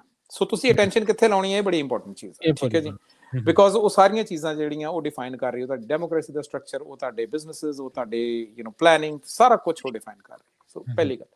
ਦੂਸਰੀ ਗੱਲ ਇਹ ਆ, ਇਨਫੋਰਮੇਸ਼ਨ ਹਾਈਡ ਕਰਨ ਦੇ 2 ਤਰੀਕੇ ਹੁੰਦੇ ਆ। ਇਨਫੋਰਮੇਸ਼ਨ ਹਾਈਡ ਕਰਨ ਦਾ ਇੱਕ ਤਰੀਕਾ ਹੁੰਦਾ ਕਿ ਇਨਫੋਰਮੇਸ਼ਨ ਦੱਸੀ ਨਾ ਜਾਵੇ। ਇੰਟਰਨੈਟ ਦੇ ਸਮੇਂ ਦੇ ਵਿੱਚ ਉਹ ਪੋਸੀਬਲ ਨਹੀਂ ਹੈਗਾ। ਸੋ ਉਹ ਤੋਂ ਉਲਟਾ ਤਰੀਕਾ ਕੀ ਹੁੰਦਾ ਕਿ ਇਨਫੋਰਮੇਸ਼ਨ ਬੰਬਾਰਡਮੈਂਟ ਕਰ ਦਿੱਤੀ ਜਾਵੇ ਵੀ ਤੁਹਾਡੇ ਉੱਤੇ ਇੰਨੀ ਇਨਫੋਰਮੇਸ਼ਨ ਸੁੱਟੀ ਗਈ, ਤੁਹਾਡੇ ਦਿਮਾਗ ਪ੍ਰੋਸੈਸ ਹੀ ਨਹੀਂ ਕਰ ਪਾ ਰਿਹਾ ਕਿ ਭਾਈ ਇਨਫੋਰਮੇਸ਼ਨ ਕਿਹੜੀ ਇੰਪੋਰਟੈਂਟ ਹੈ ਕਿਹੜੀ ਨਹੀਂ ਇੰਪੋਰਟੈਂਟ। ਤੀਸਰੀ ਚੀਜ਼ ਮੈਂ ਇਹ ਕਹਾਂਗਾ ਕਿ ਜ਼ਰੂਰੀ ਨਹੀਂ ਹੁੰਦਾ ਕਿ ਜਿਹੜੀ ਕਨਸਪੀਰੇਸੀ ਆ ਉਹਨੂੰ ਤੁਸੀਂ ਇਹ ਮੈਨੂੰ ਲੱਗਦਾ ਕਿ ਆਪਾਂ ਪਹਿਲਾਂ ਵੀ ਜਿਹੜੇ ਸਿਆਣੇ ਨੇ ਉਹਨਾਂ ਕੋਲ ਸੁਣਿਆ ਹੋਇਆ ਕਿ ਜਦੋਂ ਤੁਸੀਂ ਕਿਸੇ ਨੈਗੇਟਿਵ ਗੱਲ ਨੂੰ ਛੇਤੇ ਤੁਸੀਂ ਉਹਦਾ ਖੰਡਨ ਵੀ ਕਰਦੇ ਆ ਤਾਂ ਵੀ ਤੁਸੀਂ ਉਹਦੇ ਨਾਲ ਇੰਗੇਜ ਕਰ ਰਹੇ ਆ, ਤਾਂ ਵੀ ਤੁਸੀਂ ਉਹਨੂੰ ਹਵਾ ਦੇ ਰਹੇ ਆ, ਠੀਕ ਹੈ। ਸੋ ਮੈਨੂੰ ਇਹ ਲੱਗਦਾ ਕਿ ਸਿੱਖਾਂ ਨੂੰ, ਹਰੇਕ ਹੀ ਸੁਹਿਰਦ ਲੋਕਾਂ ਨੂੰ, ਮੈਂ ਇਕੱਲੇ ਸਿੱਖਾਂ ਦੀ ਗੱਲ ਨਹੀਂ ਕਰਾਂਗਾ, ਹਰੇਕ ਸੁਹਿਰਦ ਲੋਕਾਂ ਨੂੰ ਉਹਨਾਂ ਨੂੰ ਜ਼ਰੂਰਤ ਇਹ ਹੈ, ਪਹਿਲੀ ਗੱਲ ਇਹ ਮੈਂ ਸਦਾ ਕਹਾਂਗਾ ਜਿਹੜੀ ਇਨਫੋਰਮੇਸ਼ਨ ਇੰਡੀਵਿਜੂਅਲਸ ਤੋਂ ਬਿਨਾਂ ਆ ਰਹੀ ਹੈ ਉਹ ਮੈਨੂਫੈਕਚਰਡ ਹੈ। ਜੇ ਤੁਸੀਂ ਇੰਡੀਵਿਜੂਅਲ ਆਇਡੈਂਟੀਫਾਈ ਨਹੀਂ ਕਰ ਪਾ ਰਹੇ ਇਨਫੋਰਮੇਸ਼ਨ ਕਿੱਥੋਂ ਆ ਰਹੀ ਹੈ, ਠੀਕ ਹੈ, ਤਾਂ ਸੋ ਮੈਨੂੰ ਲੱਗਦਾ ਕਿ ਇਹ ਜਿਹੜੀ ਇਹ ਫਿਲਟਰਿੰਗ ਮੈਕੈਨਿਜ਼ਮ ਆ, ਉਹ ਫਿਲਟਰਿੰਗ ਮੈਕੈਨਿਜ਼ਮ ਹਰੇਕ ਇੰਡੀਵਿਜੂਅਲ ਨੂੰ ਬੈਟਰ ਕਰਨ ਦੀ ਲੋੜ ਆ ਕਿ ਉਹ ਇਸੇ ਤਰ੍ਹਾਂ ਹੀ ਬੈਟਰ ਹੋਊਗਾ ਕਿ ਤੁਸੀਂ ਇਨਫੋਰਮੇਸ਼ਨ ਸੁਣ ਕੇ ਦੇਖੋ ਰਹੇ ਹੋ, ਠੀਕ ਹੈ, ਉਹਨੂੰ ਤੁਸੀਂ ਕਿੰਨੀ ਕੁ ਤਰ੍ਹਾਂ ਜਾਣਦੇ ਹੋ, ਉਹਦੇ ਨਾਲ ਤੁਹਾਡੀ ਸਾਂਝ ਕਿੰਨੀ ਕੁ ਆ। ਐਂਡ ਸਾਂਝ ਕੱਲੀ ਮੈਨੂੰ ਲੱਗਦਾ ਸ਼ੀਸ਼ੇ ਦੇ ਦੁਆਲੇ ਥੋੜੀ ਸਾਂਝ ਹੋ ਸਕਦੀ ਹੈ, ਪਰ ਸ਼ੀਸ਼ੇ ਤੋਂ ਅਗਾਂਹ ਜਿਹੜੀ ਸਾਂਝ ਆ ਹੈਨਾ ਉਹ ਤੁਹਾਡੀ ਓਵਰ ਉਹ ਪੁਰਾਣੇ ਅਕਾਲੀਆਂ ਦੇ ਵਿੱਚ ਕਹਿੰਦੇ ਆ ਕਿ ਅਕਾਲੀਆਂ ਨੂੰ ਫਰਲਾ ਮਿਲਦਾ ਸੀਗਾ ਜਿਹਨੂੰ ਡਿਕਲੇਅਰ ਕਰਦੇ ਸੀਗੇ ਕਿ ਹਨਾ ਇਹ ਬਿਲਕੁਲ ਇਹ ਅਕਾਲੀ ਹੋ ਗਿਆ, ਕਹਿੰਦੇ 12 ਸਾਲ ਦਾ ਸਮਾਂ ਲੱਗਦਾ। ਸੋ ਯੂ ਓਬਜ਼ਰਵ, ਤੁਸੀਂ ਕਿਸੇ ਇੰਡੀਵਿਜੂਅਲ ਨੂੰ 12 ਸਾਲ ਤੱਕ ਓਬਜ਼ਰਵ ਕਰਨ ਦੇਂਗੇ ਇਹਦਾ ਕੀ ਕਰੈਕਟਰ, ਉਸ ਤੋਂ ਬਾਅਦ ਉਹਦੀ ਗੱਲ ਜਿਹੜੀ ਆ ਉਹਦੀ ਵੇਟੇਜ ਹੋ ਰਹੀ ਹੈ। ਸੋ ਮੈਨੂੰ ਲੱਗਦਾ ਕਿ ਇਹ ਜਿਹੜਾ ਫਿਲਟਰਿੰਗ ਮੈਕੈਨਿਜ਼ਮ ਆ ਉਹ ਇਸ ਹਿਸਾਬ ਦੇ ਨਾਲ ਮੈਂ ਰਿਕਮੈਂਡ ਕਰਾਂਗਾ। Gurjaspal Singh, you want to add ਇਹਦੇ ਵਿੱਚ ਕੁਝ? ਤੁਸੀਂ ਆਲਮੋਸਟ ਸਾਰਾ ਕੁਝ ਹੀ ਕਵਰ ਕਰਤਾ ਹੈ ਨਾ, ਮਤਲਬ ਜਿਹੜੇ ਬੇਲੋੜੇ ਮੁੱਦੇ ਆ ਉਹ ਮਤਲਬ ਬੜੀ, ਦੇਖੋ ਅਰਵਿੰਦਰ ਸਿੰਘ ਨੇ ਬੜੀ ਸੋਹਣੀ ਗੱਲ ਕਹੀ ਵੀ ਜਿਹੜੀ ਚੀਜ਼ ਨੂੰ ਤੁਸੀਂ, ਜਿਹੜੀ ਜਾਣਕਾਰੀ ਤੁਸੀਂ ਲੱਭਣ ਨਹੀਂ ਗਏ, ਜਿਹੜੀ ਤੁਹਾਡੇ ਕੋਲ ਆਪਣੇ ਆਪ ਆ ਗਈ ਹਨਾ, ਉਹ ਬਹੁਤ ਉਹਨੂੰ ਕੇਅਰਫੁਲੀ ਆਬਜ਼ਰਵ ਕਰਨ ਦੀ ਲੋੜ ਹੈ। ਤੇ ਸਾਡੇ ਨਾਲ ਸਾਰਿਆਂ ਨਾਲ ਇਹ ਹੋ ਰਿਹਾ, ਚਾਹੇ ਰੀਲ ਹੈ ਚਾਹੇ ਖਬਰ ਹੈ, ਠੀਕ ਹੈ ਨਾ, ਤੁਸੀਂ ਏਦਾਂ ਸਕਰੋਲ ਕੀਤਾ, ਅਗਲੀ ਆ ਗਈ, ਤੁਸੀਂ ਉਹਨੂੰ ਲੱਭਣ ਤੱਕ ਉਹਨਾਂ ਨੇ ਦੇਖ ਲਿਆ ਵੀ ਮੈਂ ਇਹਦੇ ਦਿਮਾਗ ਨੂੰ ਕਿਵੇਂ ਕੰਟਰੋਲ ਕਰਨਾ, ਉਹਦੇ ਹੀ ਸਾਰੇ ਰੌਲੇ ਆ। ਹੁਣ ਉਹ ਜਿਹੜੀ ਉਹ ਇਨਫੋਰਮੇਸ਼ਨ ਤੁਹਾਡੇ ਕੋਲੇ ਆ ਰਹੀ ਹੈ, ਜਾਂ ਉਹਨੂੰ ਸਰਕਾਰ ਕੰਟਰੋਲ ਕਰ ਰਹੀ ਹੈ ਜਾਂ ਕੰਪਨੀ ਕੰਟਰੋਲ ਕਰ ਰਹੀ ਹੈ, ਦੋ ਹੀ ਐਂਟੀਟੀਜ਼ ਉਹਨੂੰ ਕੰਟਰੋਲ ਕਰ ਰਹੀਆਂ ਨੇ। ਤੇ ਤੁਹਾਡੀ ਤਾਂ ਉਹਦੇ ਚ ਕੋਈ ਮਿਹਨਤ, ਮਤਲਬ ਬੰਦੇ ਨੂੰ ਤੇ ਤੁਸੀਂ ਦੇਖੋ ਵੀ ਹੈਰਾਨੀ ਦੀ ਗੱਲ ਹੈ ਵੀ ਪ੍ਰਵੀਨ ਸ਼ਰਮਾ ਜੀ, ਹਰ ਇੱਕ ਬੰਦੇ ਨੂੰ ਲੱਗਦਾ ਵੀ ਹੁਣ ਮੇਰੇ ਕੋਲੇ ਜਾਣਕਾਰੀ ਪਹਿਲਾਂ ਨਾਲੋਂ ਬਹੁਤ ਜ਼ਿਆਦਾ ਹੋ ਗਈ, ਠੀਕ ਹੈ ਨਾ, ਵੀ ਮੈਂ ਤਾਂ ਬੜਾ ਸਿਆਣਾ ਹੋ ਗਿਆ। ਪਰ ਉਹਦੇ ਚ ਗੱਲ ਕੀ ਹੈ ਵੀ ਉਹ ਤੇਰੇ ਕੰਮ ਦੀ ਹੈ ਜਾਣਕਾਰੀ, ਭਰਮ ਭੁਲੇਖਾ ਜ਼ਿਆਦਾ ਹੈ, ਠੀਕ ਹੈ ਨਾ। ਫਿਰ ਅਸੀਂ ਉਹਦੇ ਨਾਲ ਉਹ ਗੱਲ ਕੀ ਹੈ ਵੀ ਉਹ ਜਿਹੜੀ ਤੁਸੀਂ ਗੱਲ ਕਹੀ ਬਿਲਕੁਲ ਸਹੀ, ਵੀ ਬੇਲੋੜੀਆਂ ਗੱਲਾਂ ਦੇ ਉੱਤੇ ਇੰਨਾ ਜ਼ਿਆਦਾ ਸਮਾਂ ਖਰਾਬ ਕਰ ਰਹੇ ਆ, ਆਪਣੀ ਸਿਹਤ ਵੀ ਖਰਾਬ ਕਰ ਲਈ, ਆਪਣਾ ਖਾਣਾ ਵੀ ਖਰਾਬ ਕਰ ਲਿਆ, ਸੋਸਾਇਟੀ ਨੂੰ ਵੀ ਕੁਝ ਨਹੀਂ ਦੇ ਪਾ ਰਹੇ ਕਿਉਂਕਿ ਸਾਰੀ એનર્ਜੀ ਤਾਂ ਉਧਰ ਲੱਗੀ ਜਾ ਰਹੀ ਹੈ। ਪਰਵਿੰਦਰ ਭਾਜੀ, ਤੁਸੀਂ ਵੀ ਇਹ ਗੱਲ ਸੁਣੀ ਹੋਊਗੀ, ਜਿੰਨੀਆਂ ਹੁਣ ਜਿਵੇਂ ਤੁਸੀਂ ਸਿੱਖ ਕੋਲੀਸ਼ਨ ਨਾਲ ਕੰਮ ਕੀਤਾ, ਤੁਸੀਂ WSO ਨਾਲ, ਚਲੋ ਤੁਹਾਡਾ ਵਾਹ ਵਾਸਤਾ ਹੈਗਾ ਵੀ ਮਾੜਾ ਮੋਟਾ ਹਨਾ, ਜਿੰਨੀਆਂ ਜਿਹੜੀਆਂ ਐਡਵੋਕੇਸੀ ਗਰੁੱਪ ਹੈਗੇ ਆ ਹਨਾ, ਉਹਨਾਂ ਨਾਲ ਤੁਸੀਂ ਗੱਲ ਕਰੋ। ਜਦੋਂ ਤੋਂ ਸੋਸ਼ਲ ਮੀਡੀਆ ਆਇਆ, ਲੋਕਾਂ ਨੂੰ ਇਹ ਲੱਗਦਾ ਵੀ ਸਾਡੀ ਜਿਹੜੀ ਐਡਵੋਕੇਸੀ ਆ ਉਹ ਵੱਧ ਗਈ ਹੈ, ਪਰ ਜਿਹੜੇ ਬੰਦੇ ਗਰਾਊਂਡ ਤੇ ਕੰਮ ਕਰਨ ਵਾਲੇ ਆ, ਤੁਸੀਂ ਕਿਸੇ ਵੀ ਬੰਦੇ ਨੂੰ, ਜਿਹੜੇ ਪੁਰਾਣੇ ਬੰਦੇ ਆ, ਉਹ ਕਹਿੰਦੇ ਵੀ ਬਿਲਕੁਲ ਹੀ ਘਟ ਗਈ ਹੈ। ਹਰ ਬੰਦੇ ਨੂੰ ਲੱਗਦਾ ਵੀ ਮੈਂ ਬੈੱਡ 'ਚ ਬੈਠ ਕੇ ਆਹ ਲਾਈਕ ਕਰਤਾ ਜਾਂ ਮੈਂ ਦੇਖ ਲਿਆ, ਮੇਰਾ ਕੰਮ ਡਨ ਹੈ, ਜੌਬ ਪਾਉਣ ਵਾਲਾ। ਹਾਂਜੀ, ਤੇ ਜਿਹੜੇ ਬੰਦੇ ਕੰਮ ਕਰ ਰਹੇ ਆ ਉਹਨਾਂ ਨੂੰ ਤੰਗ ਕਰ ਰਹੇ ਆ, ਹਾਂਜੀ। ਮਤਲਬ ਜਿਹੜਾ ਫਾਰਮੇਸ਼ਨ ਆਫ, ਕਿਉਂਕਿ ਲੋਕੀ ਇਦਾਂ ਫਿਲਟਰਿੰਗ ਮੈਕੈਨਿਜ਼ਮ ਨਹੀਂ ਲਾ ਰਹੇ ਹੈਗੇ, ਉਹਦੇ ਕਰਕੇ ਫਾਰਮੇਸ਼ਨ ਤੁਸੀਂ ਕਈ ਚੀਜ਼ਾਂ ਦੀ ਵੇਖੋ। ਮੈਂ ਤੁਹਾਨੂੰ ਇੱਕ ਬੜੀ ਸਿੰਪਲ ਐਗਜ਼ਾਮਪਲ ਦਵਾਂਗਾ। ਅਸੀਂ 2-4 ਹਫ਼ਤੇ 5 ਹਫ਼ਤਿਆਂ ਦੇ ਵਿੱਚ ਇਸ ਗੱਲ ਦਾ ਕਿਸੇ ਨਾ ਕਿਸੇ ਆਪਣੇ, ਕਿਉਂਕਿ ਅਸੀਂ ਗੱਲ ਕਰ ਰਹੇ ਹਾਂ ਕਿ ਪੰਜਾਬੀ ਨੂੰ ਕਿਹੜੇ ਚੀਜ਼ ਦੀ ਫਿਕਰ ਕਰਨੀ ਚਾਹੀਦੀ ਹੈ, ਇਸ ਗੱਲ ਦਾ ਰੌਲਾ ਪੈ ਜਾਂਦਾ ਜੀ ਕਿ ਇਸ ਜਗ੍ਹਾ ਦੇ ਉੱਤੇ ਪੱਗ ਦੀ ਬੇਹੁਰਮਤੀ ਹੋਈ ਹੈ ਨਾ, ਇਸ ਗੱਲ ਦਾ ਆਮ ਰੌਲਾ ਪੈ ਜਾਂਦਾ ਵੀ ਇੱਥੇ ਇਹ ਹੋਇਆ, ਇੱਥੇ ਪੱਗ ਰੁਕੀ ਗਈ, ਇੱਥੇ ਐਵੇਂ ਹੋਇਆ। ਉਹ ਗੱਲ ਆਪਣੇ ਆਪ ਦੇ ਵਿੱਚ ਉਹ ਜਿੱਥੇ ਦੇ ਲੋਕ ਹੈਗੇ ਨੇ ਉਸ ਜਗ੍ਹਾ ਦੇ ਉੱਤੇ ਉਹਦਾ ਵਿਰੋਧ ਕਰਨਾ ਇੰਪੋਰਟੈਂਟ ਆ, ਪਰ ਪੱਗ ਸਿਰ ਤੇ ਕਿੰਨਾ ਦੇ? ਮੈਂ ਕੁਐਸਚਨ ਇਹ ਪੁੱਛਦਾ ਕਿ ਆਪਣੇ ਕਿੰਨੇ ਜਿਹੜੀ ਚੀਜ਼ ਦੇ ਦੁਆਲੇ ਧਿਆਨ ਦੇਣ ਦੀ ਲੋੜ ਆ ਉਹ ਇਹ ਆ ਕਿ ਆਪਣੇ ਕਿੰਨੇ ਕੁ ਬੱਚੇ ਜਿਹੜੇ ਨੇ ਉਹ ਨਾਈਆਂ ਦੀ ਦੁਕਾਨ ਤੇ ਜਾ ਕੇ ਤੇ ਕੇਸ ਜਿਹੜੇ ਨੇ ਉਹ ਗਰਾਊਂਡ ਤੇ ਸਟਵਾ ਰਹੇ ਨੇ। ਹੁਣ ਜਿਹੜਾ ਬੰਦਾ ਕੇਸ ਆਪਦੇ ਗਰਾਊਂਡ ਤੇ ਸਟਵਾ ਰਿਹਾ ਤੇ ਉਹਨੂੰ ਉਹ ਬੇਇੱਜ਼ਤੀ ਨਹੀਂ ਲੱਗ ਰਹੀ, ਤੇ ਉਹਨੂੰ ਪੱਗ ਦੇ ਵੇਲੇ ਉਹ ਸਭ ਤੋਂ ਉੱਚੀ ਆਵਾਜ਼ ਦੇ ਉੱਤੇ ਉਹ ਜੇ ਕਹਿ ਰਿਹਾ ਕਿ ਇਦਾਂ ਹੋ ਰਿਹਾ। ਸੋ ਮੈਨੂੰ ਲੱਗਦਾ ਉਹ ਜਿਹੜੀ ਉਹ ਡਾਇਕੋਟਮੀ ਆ ਹੈ ਨਾ, ਫਿਰ ਕਿਸੇ ਵੀ ਚੀਜ਼ ਦੇ ਬਾਰੇ ਉਹ ਕਹਿੰਦੇ ਵੀ we need to be able to talk about something we have to live that to be able to talk. So I think ਇਹ ਦੂਸਰੀ ਚੀਜ਼ ਜਿਵੇਂ ਹੁਣ ਆਪਣੇ ਹੌਲੀ ਹੌਲੀ ਸ਼ੇਪਿੰਗ ਹੋਈ ਹੈ ਇਸ ਚੀਜ਼ ਦੀ, ਜਿਹੜੀ ਤੁਸੀਂ ਇਹ ਸ਼ਾਇਦ ਦੇਖਿਆ ਹੋਏ ਨਾ ਦੇਖਿਆ ਹੋਏ, ਪਰ ਹੁਣ ਜਿਹੜੀ ਭੰਗ ਦੀ ਵਰਤੋਂ ਆ ਤੇ ਜਿਹੜੀ ਅਫੀਮ ਦੀ ਵਰਤੋਂ ਆ ਉਹਨੂੰ ਨਾਰਮਲਾਈਜ਼ ਕੀਤਾ ਜਾ ਰਿਹਾ ਪੰਜਾਬੀ ਕਮਿਊਨਿਟੀ ਦੇ ਵਿੱਚ। ਉਹਦੇ ਬਾਰੇ ਹੁਣ ਬੜਾ ਓਪਨਲੀ ਜਿਹੜਾ ਆ ਉਹ ਜਿਹੜਾ ਕੋਈ ਖੁੱਲ ਕੇ ਆ ਰਿਹਾ, ਮਤਲਬ ਰੈਦਰ ਦੈਨ ਤੁਸੀਂ ਆਪਣੇ ਇਸ ਤੋਂ 10-15 ਸਾਲ ਪਹਿਲਾਂ ਦੀ ਜੇ ਤੁਸੀਂ ਵੇਖੋ ਤੇ ਪਿੰਡਾਂ ਦੇ ਵਿੱਚ ਜਿਹੜਾ ਕੋਈ ਵੀ ਕੋਈ ਉਹਨੂੰ ਅਮਲੀ ਕਿਹਾ ਜਾਂਦਾ ਸੀ, ਇੱਕ ਨਾਰਮਲ ਕਨਵਰਸੇਸ਼ਨ ਸੀ, ਉਹਦੀ ਕੋਈ ਸੋਚ ਜਿਹੜੀ ਸੀ ਉਹ ਕੋਈ ਵਧੀਆ ਨਹੀਂ ਸੀ। ਹਾਂਜੀ, ਤੇ ਕੁਛ ਜਿਹੜਾ ਨੈਗੇਟਿਵ ਜਿਹੜਾ ਕੋਨੋਟੇਸ਼ਨ ਸੀਗਾ ਉਹਨੂੰ ਪੋਜ਼ਿਟਿਵ ਫਰੇਮ ਦੇ ਵਿੱਚ ਹੌਲੀ ਹੌਲੀ ਹੁੰਦਾ ਜਾ ਰਿਹਾ ਵੀ ਨਹੀਂ ਆਹ ਮਾੜਾ, ਇਸ ਤੋਂ ਬੈਟਰ ਇਹ ਆ। ਬਟ ਰਿਐਲਿਟੀ ਦੇ ਵਿੱਚ ਜੇ ਤੁਸੀਂ ਕਹੋ ਕਿ ਇਨਫੋਰਮਡ ਕਨਵਰਸੇਸ਼ਨ, ਮੈਂ ਲਾਸਟ ਪੀਸ ਇਹ ਕਹਾਂਗਾ, ਜਿਹੜੀ ਸੋਸ਼ਲ ਮੀਡੀਆ ਨੇ ਇੱਕ ਇਹ ਚੀਜ਼ ਜ਼ਰੂਰ ਕੀਤੀ ਆ ਕਿ ਐਵਰੀਬਡੀ ਹੈਜ਼ ਅ ਮਾਈਕ, ਠੀਕ ਹੈ ਜੀ। ਜਿਵੇਂ ਅਸੀਂ ਕੱਲ ਇਸ ਦੇ ਬਾਰੇ ਬੈਠੇ ਗੱਲ ਕਰਦੇ ਸੀਗੇ ਕਿ ਸਾਡੇ ਪੁਰਖੇ ਜਾਂ ਅਸੀਂ ਪਿੰਡਾਂ ਦੇ ਵਿੱਚ ਵੀ ਅਸੀਂ ਕਿਹੜੇ ਬੰਦੇ ਦੀ ਗੱਲ ਸੁਣਦੇ ਸੀ, ਜਿਹਨੂੰ ਕਹਿੰਦੇ ਸੀ ਵੀ ਜਿਹੜਾ ਸਿਆਣਾ ਆ, ਜਿਹੜਾ ਸਿਆਣਾ ਹਨਾ। ਪਰ ਜਦ ਕਿ ਜਿੱਦਾਂ ਹੁਣ ਜਦੋਂ ਦੀ ਅਸੀਂ ਪਰਫਾਰਮੇਟਿਵ ਪੋਲਿਟਿਕਸ ਦੇ ਵੱਲ ਗਏ ਆ ਵੀ ਜਿਹੜਾ ਸਭ ਤੋਂ ਵੱਧ ਇਮੋਸ਼ਨ ਕ੍ਰੀਏਟ ਕਰਦਾ, ਪੰਜਾਬ ਦੇ ਵਿੱਚ ਵੀ ਤੁਸੀਂ ਵੇਖੋ ਹਨਾ, ਅਸੀਂ ਇਲੈਕਟ ਉਹ ਬੰਦੇ ਕਰਦੇ ਜਿਹੜਾ ਸਭ ਤੋਂ ਵੱਧ ਇਮੋਸ਼ਨ ਕ੍ਰੀਏਟ ਕਰ ਸਕਦਾ ਹੋਵੇ। ਸੋ ਅਸੀਂ ਇਹ ਵੇਖਿਆ ਕਿ ਹੁਣ ਇਨਫਲੂਐਂਸਰ ਵੀ ਸਾਡੇ ਕੋਲ ਨੇ ਜਿਹੜਾ ਸਭ ਤੋਂ ਵੱਧ ਇਮੋਸ਼ਨ ਕ੍ਰੀਏਟ ਕਰ ਰਿਹਾ। ਤੇ ਫਿਰ ਜੇ ਮੈਨੂੰ ਲੱਗਦਾ ਕਿ ਜੇ ਇਮੋਸ਼ਨਲ ਸਵਿੰਗਸ ਦੇ ਵਿੱਚ ਕੁਛ ਨਾ, ਗੁਰੂ ਸਾਹਿਬ ਨੇ ਤਾਂ ਇਹ ਕਿਹਾ ਵੀ ਭਾਈ ਸਹਿਜ ਦੇ ਵਿੱਚ ਆਓ ਹਨਾ, ਗੁਰਬਾਣੀ ਤੁਹਾਨੂੰ ਸਹਿਜ ਦੀ ਰਸਤਾ ਲੈ ਕੇ ਜਾਂਦੀ।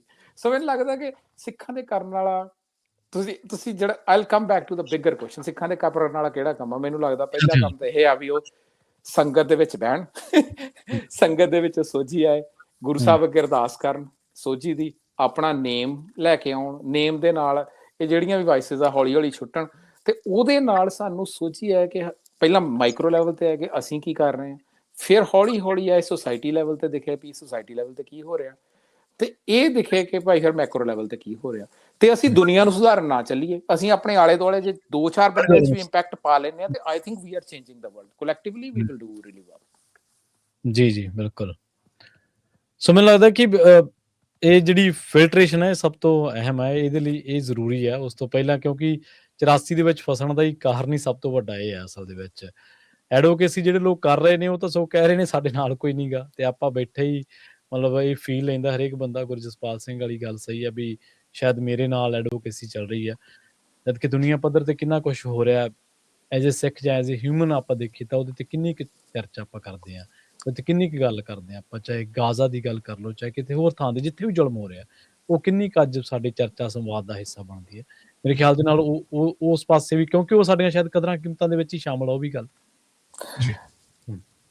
ਜੀ ਇਹਦੇ ਵਿੱਚ ਆਈਲ ਜਸਟ ਐਡ ਇੱਕ ਛੋਟੀ ਜਿਹੀ ਗੱਲ, ਐਂਡ ਦੈਨ ਗੁਰਜਸਪਾਲ ਲੈਵਲ। ਮੈਨੂੰ ਇਹ ਲੱਗਦਾ ਕਿ ਗਲੋਬਲ ਦੁਨੀਆ ਨੇ, ਮੈਨੂੰ ਲੱਗਦਾ ਕਿ ਦੁਨੀਆ ਦੇ ਵਿੱਚ ਯਿਨ ਤੇ ਯੰਗ ਸਦਾ ਹੀ ਚੱਲਦੇ ਆ ਹਨਾ, ਮਤਲਬ ਇਹਦੇ ਵਿੱਚ ਜਿਹੜਾ ਨੈਗੇਟਿਵ ਤੇ ਮਤਲਬ ਜਿਹੜਾ ਦਿਨ ਤੇ ਰਾਤ ਦਾ ਜਿਹੜੀ ਜੱਦੋਜਹਿਦ ਆ ਹਨਾ, ਨੈਗੇਟਿਵ ਥਾਟ ਤੇ ਪੋਜ਼ਿਟਿਵ ਥਾਟ ਦੀ ਜੱਦੋਜਹਿਦ ਆ ਉਹ ਸਦਾ ਹੀ ਚੱਲਦੀ ਹੈ।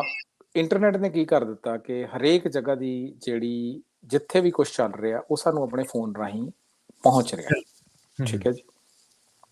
ਹੁਣ ਕੁਐਸਚਨ ਇਹ ਹੈ, ਹਾਂ ਦਾ ਨਾਰਾ ਡੈਫੀਨਿਟਲੀ ਜਿੱਥੇ ਤੁਹਾਡੀ ਸਪਿਰਿਟ ਤੁਹਾਨੂੰ ਲੱਗਦੀ ਹੈ ਵੀ ਤੁਹਾਨੂੰ ਮਾਰਨਾ ਚਾਹੀਦਾ, ਪਰ ਕੁਐਸਚਨ ਇਹ ਆ ਕਿ ਜਿੱਥੇ ਤੁਸੀਂ ਬੈਠੇ ਆ, ਠੀਕ ਹੈ, ਉੱਥੇ ਤੁਸੀਂ ਕੀ ਕਰ ਰਹੇ ਆ, ਉਹ ਜ਼ਿਆਦਾ ਇੰਪੋਰਟੈਂਟ ਆ।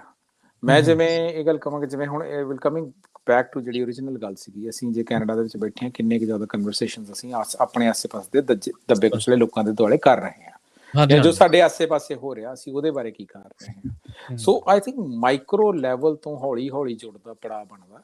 ਜੇ ਅਸੀਂ ਜ਼ਿਆਦਾ ਜਨਤਾ ਨੂੰ, ਜਿਵੇਂ ਗੁਰਜਸਪਾਲ ਨੇ ਕਿਹਾ, ਇਹ ਲੱਗਣ ਲੱਗ ਪਿਆ ਵੀ ਜੇ ਫੇਸਬੁੱਕ ਤੇ ਪੈ ਕੇ ਉਹਨਾਂ ਨੇ ਇਹ ਕਹਿ ਦਿੱਤਾ ਕਿ ਹਨਾ ਵੀ ਅਸੀਂ ਗਾਜ਼ਾ ਦੇ ਨਾਲ ਆ, ਦੈਨ ਵਾਟ? ਤੁਸੀਂ ਇੱਕ ਜਿਹੜੀ ਮਸ਼ੀਨ ਨੂੰ, ਫੇਸਬੁੱਕ ਨੂੰ ਤੁਸੀਂ ਫੀਡ ਕੀਤਾ ਆ ਹਨਾ, ਉਹ ਤਾਂ ਉਹਨੂੰ ਕੋਈ ਬੜਾ ਇਸ ਗੱਲ ਦਾ ਇੰਪੈਕਟ ਨਹੀਂ ਪੈ ਰਿਹਾ। ਮੈਂ ਇਹ ਨਹੀਂ ਕਹਿੰਦਾ ਕਿ ਬਿਲਕੁਲ ਇੰਪੈਕਟ ਨਹੀਂ ਪੈਂਦਾ, ਮੋਮੈਂਟਮ ਬਣਦਾ ਹੈ, ਲੋਕਾਂ ਦੀ ਥਾਟ ਪ੍ਰੋਸੈਸ ਚੇਂਜ ਹੁੰਦੀ, ਪਰ ਮੈਨੂੰ ਲੱਗਦਾ ਕਿ ਜਿਹੜੀ ਮੈਨੂਫੈਕਚਰਡ ਪਾਰਟ ਆ ਉਹ ਕਿਤੇ ਬਹੁਤ ਵੱਡਾ ਆ, ਜਿਹੜਾ ਰੀਅਲਿਸਟਿਕ ਪਾਰਟ ਆ ਉਹ ਤੁਹਾਨੂੰ ਗਰਾਊਂਡ ਦੇ ਉੱਤੇ ਹੀ ਦੇਖਣਾ। ਜੀ ਗੁਰਜਸਪਾਲ। ਹਾਂਜੀ, ਮੈਂ ਉਹਦੇ ਚ ਜਿਹੜਾ ਇੱਕ ਪੁਆਇੰਟ ਜਿਹੜਾ ਮੈਂ ਐਡ ਕਰਨਾ ਚਾਹੁੰਦਾ ਸੀਗਾ ਵੀ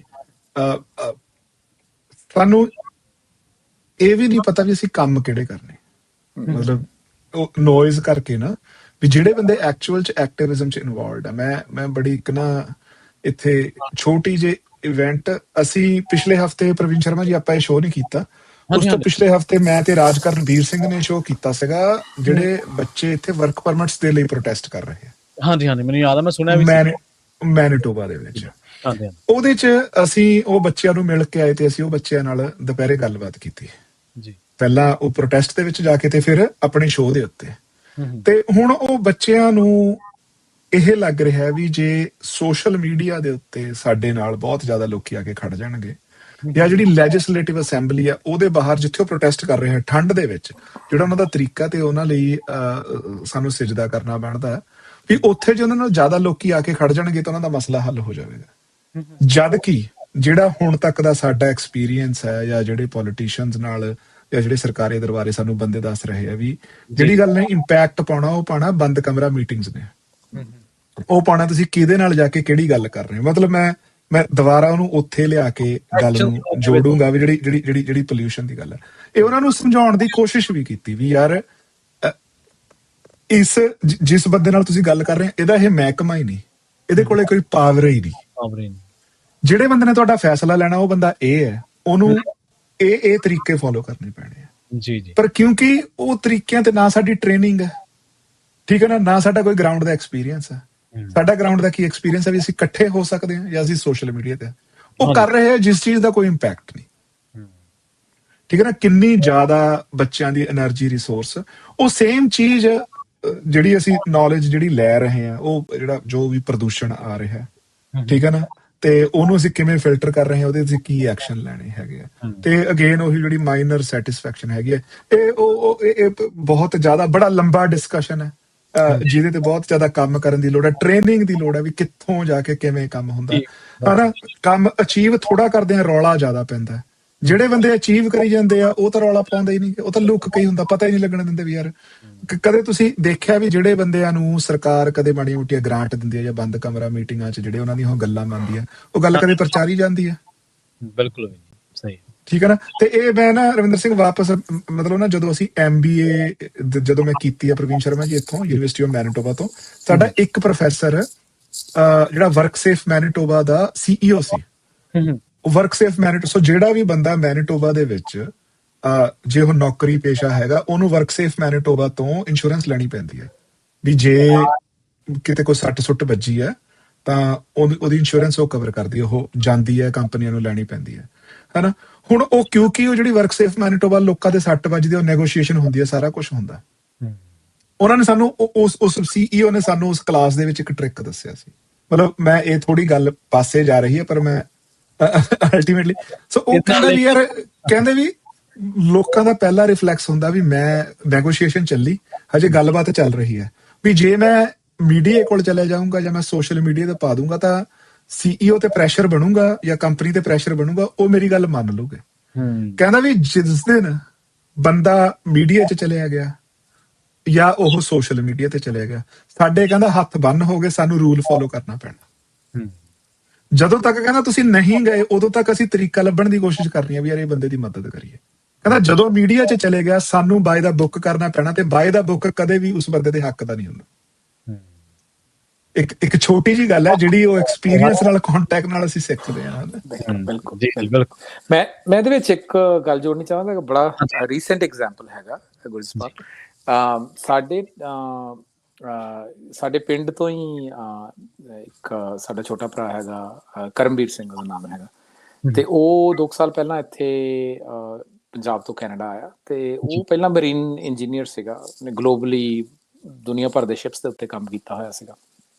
ਮੈਂ ਜਿਹੜੀ ਗੱਲ ਮੈਂ ਉਸੇ ਗੱਲ ਨਾਲ ਰਿਲੇਟ ਕਰਨਾ ਜਿਸ ਨਾਲ ਗੁਰਜਸਪਾਲ ਸਿੰਘ ਕਹਿ ਰਿਹਾ, ਤੇ ਉਹਨੇ ਜਦੋਂ ਫਸਟ ਇੰਜੀਨੀਅਰ ਦੀ ਜੌਬ, ਜਿਹੜਾ ਮੇਨ ਇੰਜੀਨੀਅਰ ਹੁੰਦਾ ਮਰੀਨ ਇੰਜੀਨੀਅਰ, ਉਹਦੀ ਜਿਹੜੀ ਮਤਲਬ ਉਹਨੂੰ ਸੈਕੰਡ ਇੰਜੀਨੀਅਰ ਤੱਕ ਮਿਲ ਗਈ, ਉਹਨੂੰ ਫਸਟ ਇੰਜੀਨੀਅਰ ਦੀ ਜੌਬ ਜਿਹੜੀ ਇਸ ਕਰਕੇ ਨਹੀਂ ਸੀ ਮਿਲ ਰਹੀ ਕਿਉਂਕਿ ਉਹਨੂੰ BC ਫੈਰੀਜ਼ ਕਹਿ ਰਹੀ ਸੀ, ਜਿਹੜੀ ਇੱਥੇ ਕਰਾਊਨ ਕਾਰਪੋਰੇਸ਼ਨ ਆ, ਉਹ ਇਹ ਕਹਿ ਰਹੇ ਸੀਗੇ ਕਿ ਤੁਹਾਨੂੰ ਆਪਣੀ ਦਾੜੀ ਕਟਾਉਣੀ ਪੈਣੀ ਆ, ਠੀਕ ਹੈ ਜੀ, ਕਿਉਂਕਿ ਜੀ ਮਾਸਕ ਜਿਹੜਾ ਅੰਡਰ ਵਾਟਰ ਮਾਸਕ ਜੇ ਤੁਹਾਨੂੰ ਲਾਉਣਾ ਪਵੇ, ਹਨਾ। ਤੇ ਦੁਨੀਆ ਦੇ ਵਿੱਚ ਹੁਣ ਮਾਸਕ ਇੱਦਾਂ ਦੇ ਹੈਗੇ ਨੇ ਬਈ ਜਿਹੜੇ ਤੁਹਾਨੂੰ ਨਹੀਂ ਲਾਉਣੇ ਪੈਂਦੇ ਹੈਗੇ, ਮਤਲਬ ਜਿਹੜੇ ਦਾੜੀ ਦੇ ਉੱਤੋਂ ਵੀ ਫਿਕਸ ਹੋ ਸਕਦੇ ਨੇ।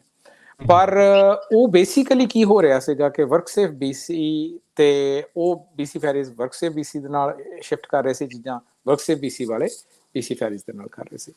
ਸੋ ਕਿਉਂਕਿ ਮੇਰੇ ਪਿੰਡ ਦਾ ਸਾਡਾ ਛੋਟਾ ਭਰਾ ਆ, ਉਹ ਜਦੋਂ ਆਇਆ ਉਹਨੇ ਕਨਵਰਸੇਸ਼ਨ ਕੀਤੀ ਤੇ ਉਹਨੂੰ ਬਾਕੀਆਂ ਨੇ ਉਹਨੂੰ ਰਿਕਮੈਂਡ ਕੀਤਾ ਵੀ ਤੂੰ ਮੀਡੀਆ 'ਚ ਜਾ ਕੇ ਇਹਦੀ ਗੱਲ ਕਰ, ਹਨਾ। ਅਸੀਂ ਉਹਨੂੰ ਕਿਹਾ ਵੀ ਮੀਡੀਆ ਜਾਣ ਵਾਲੀ ਇਹਦੀ ਗੱਲ ਨਹੀਂ ਹੈਗੀ, ਮਤਲਬ ਇਟ ਇਜ਼ ਅੰਡਰ। ਸੋ ਅਸੀਂ ਮਤਲਬ ਇੱਥੇ ਦੇ ਜਿਹੜੇ ਪਤਵੰਤੇ ਸੀਗੇ ਉਹਨਾਂ ਨਾਲ ਰੀਚ ਆਊਟ ਕੀਤਾ, ਅਸੀਂ WS ਨੂੰ ਰੀਚ ਆਊਟ ਕੀਤਾ, ਉਹਨਾਂ ਨੇ ਐਡਵੋਕੇਸੀ ਕੀਤੀ, ਉਹਨਾਂ ਦੇ ਲਾਇਰਸ ਇਨਵੋਲਵਡ ਹੋਏ।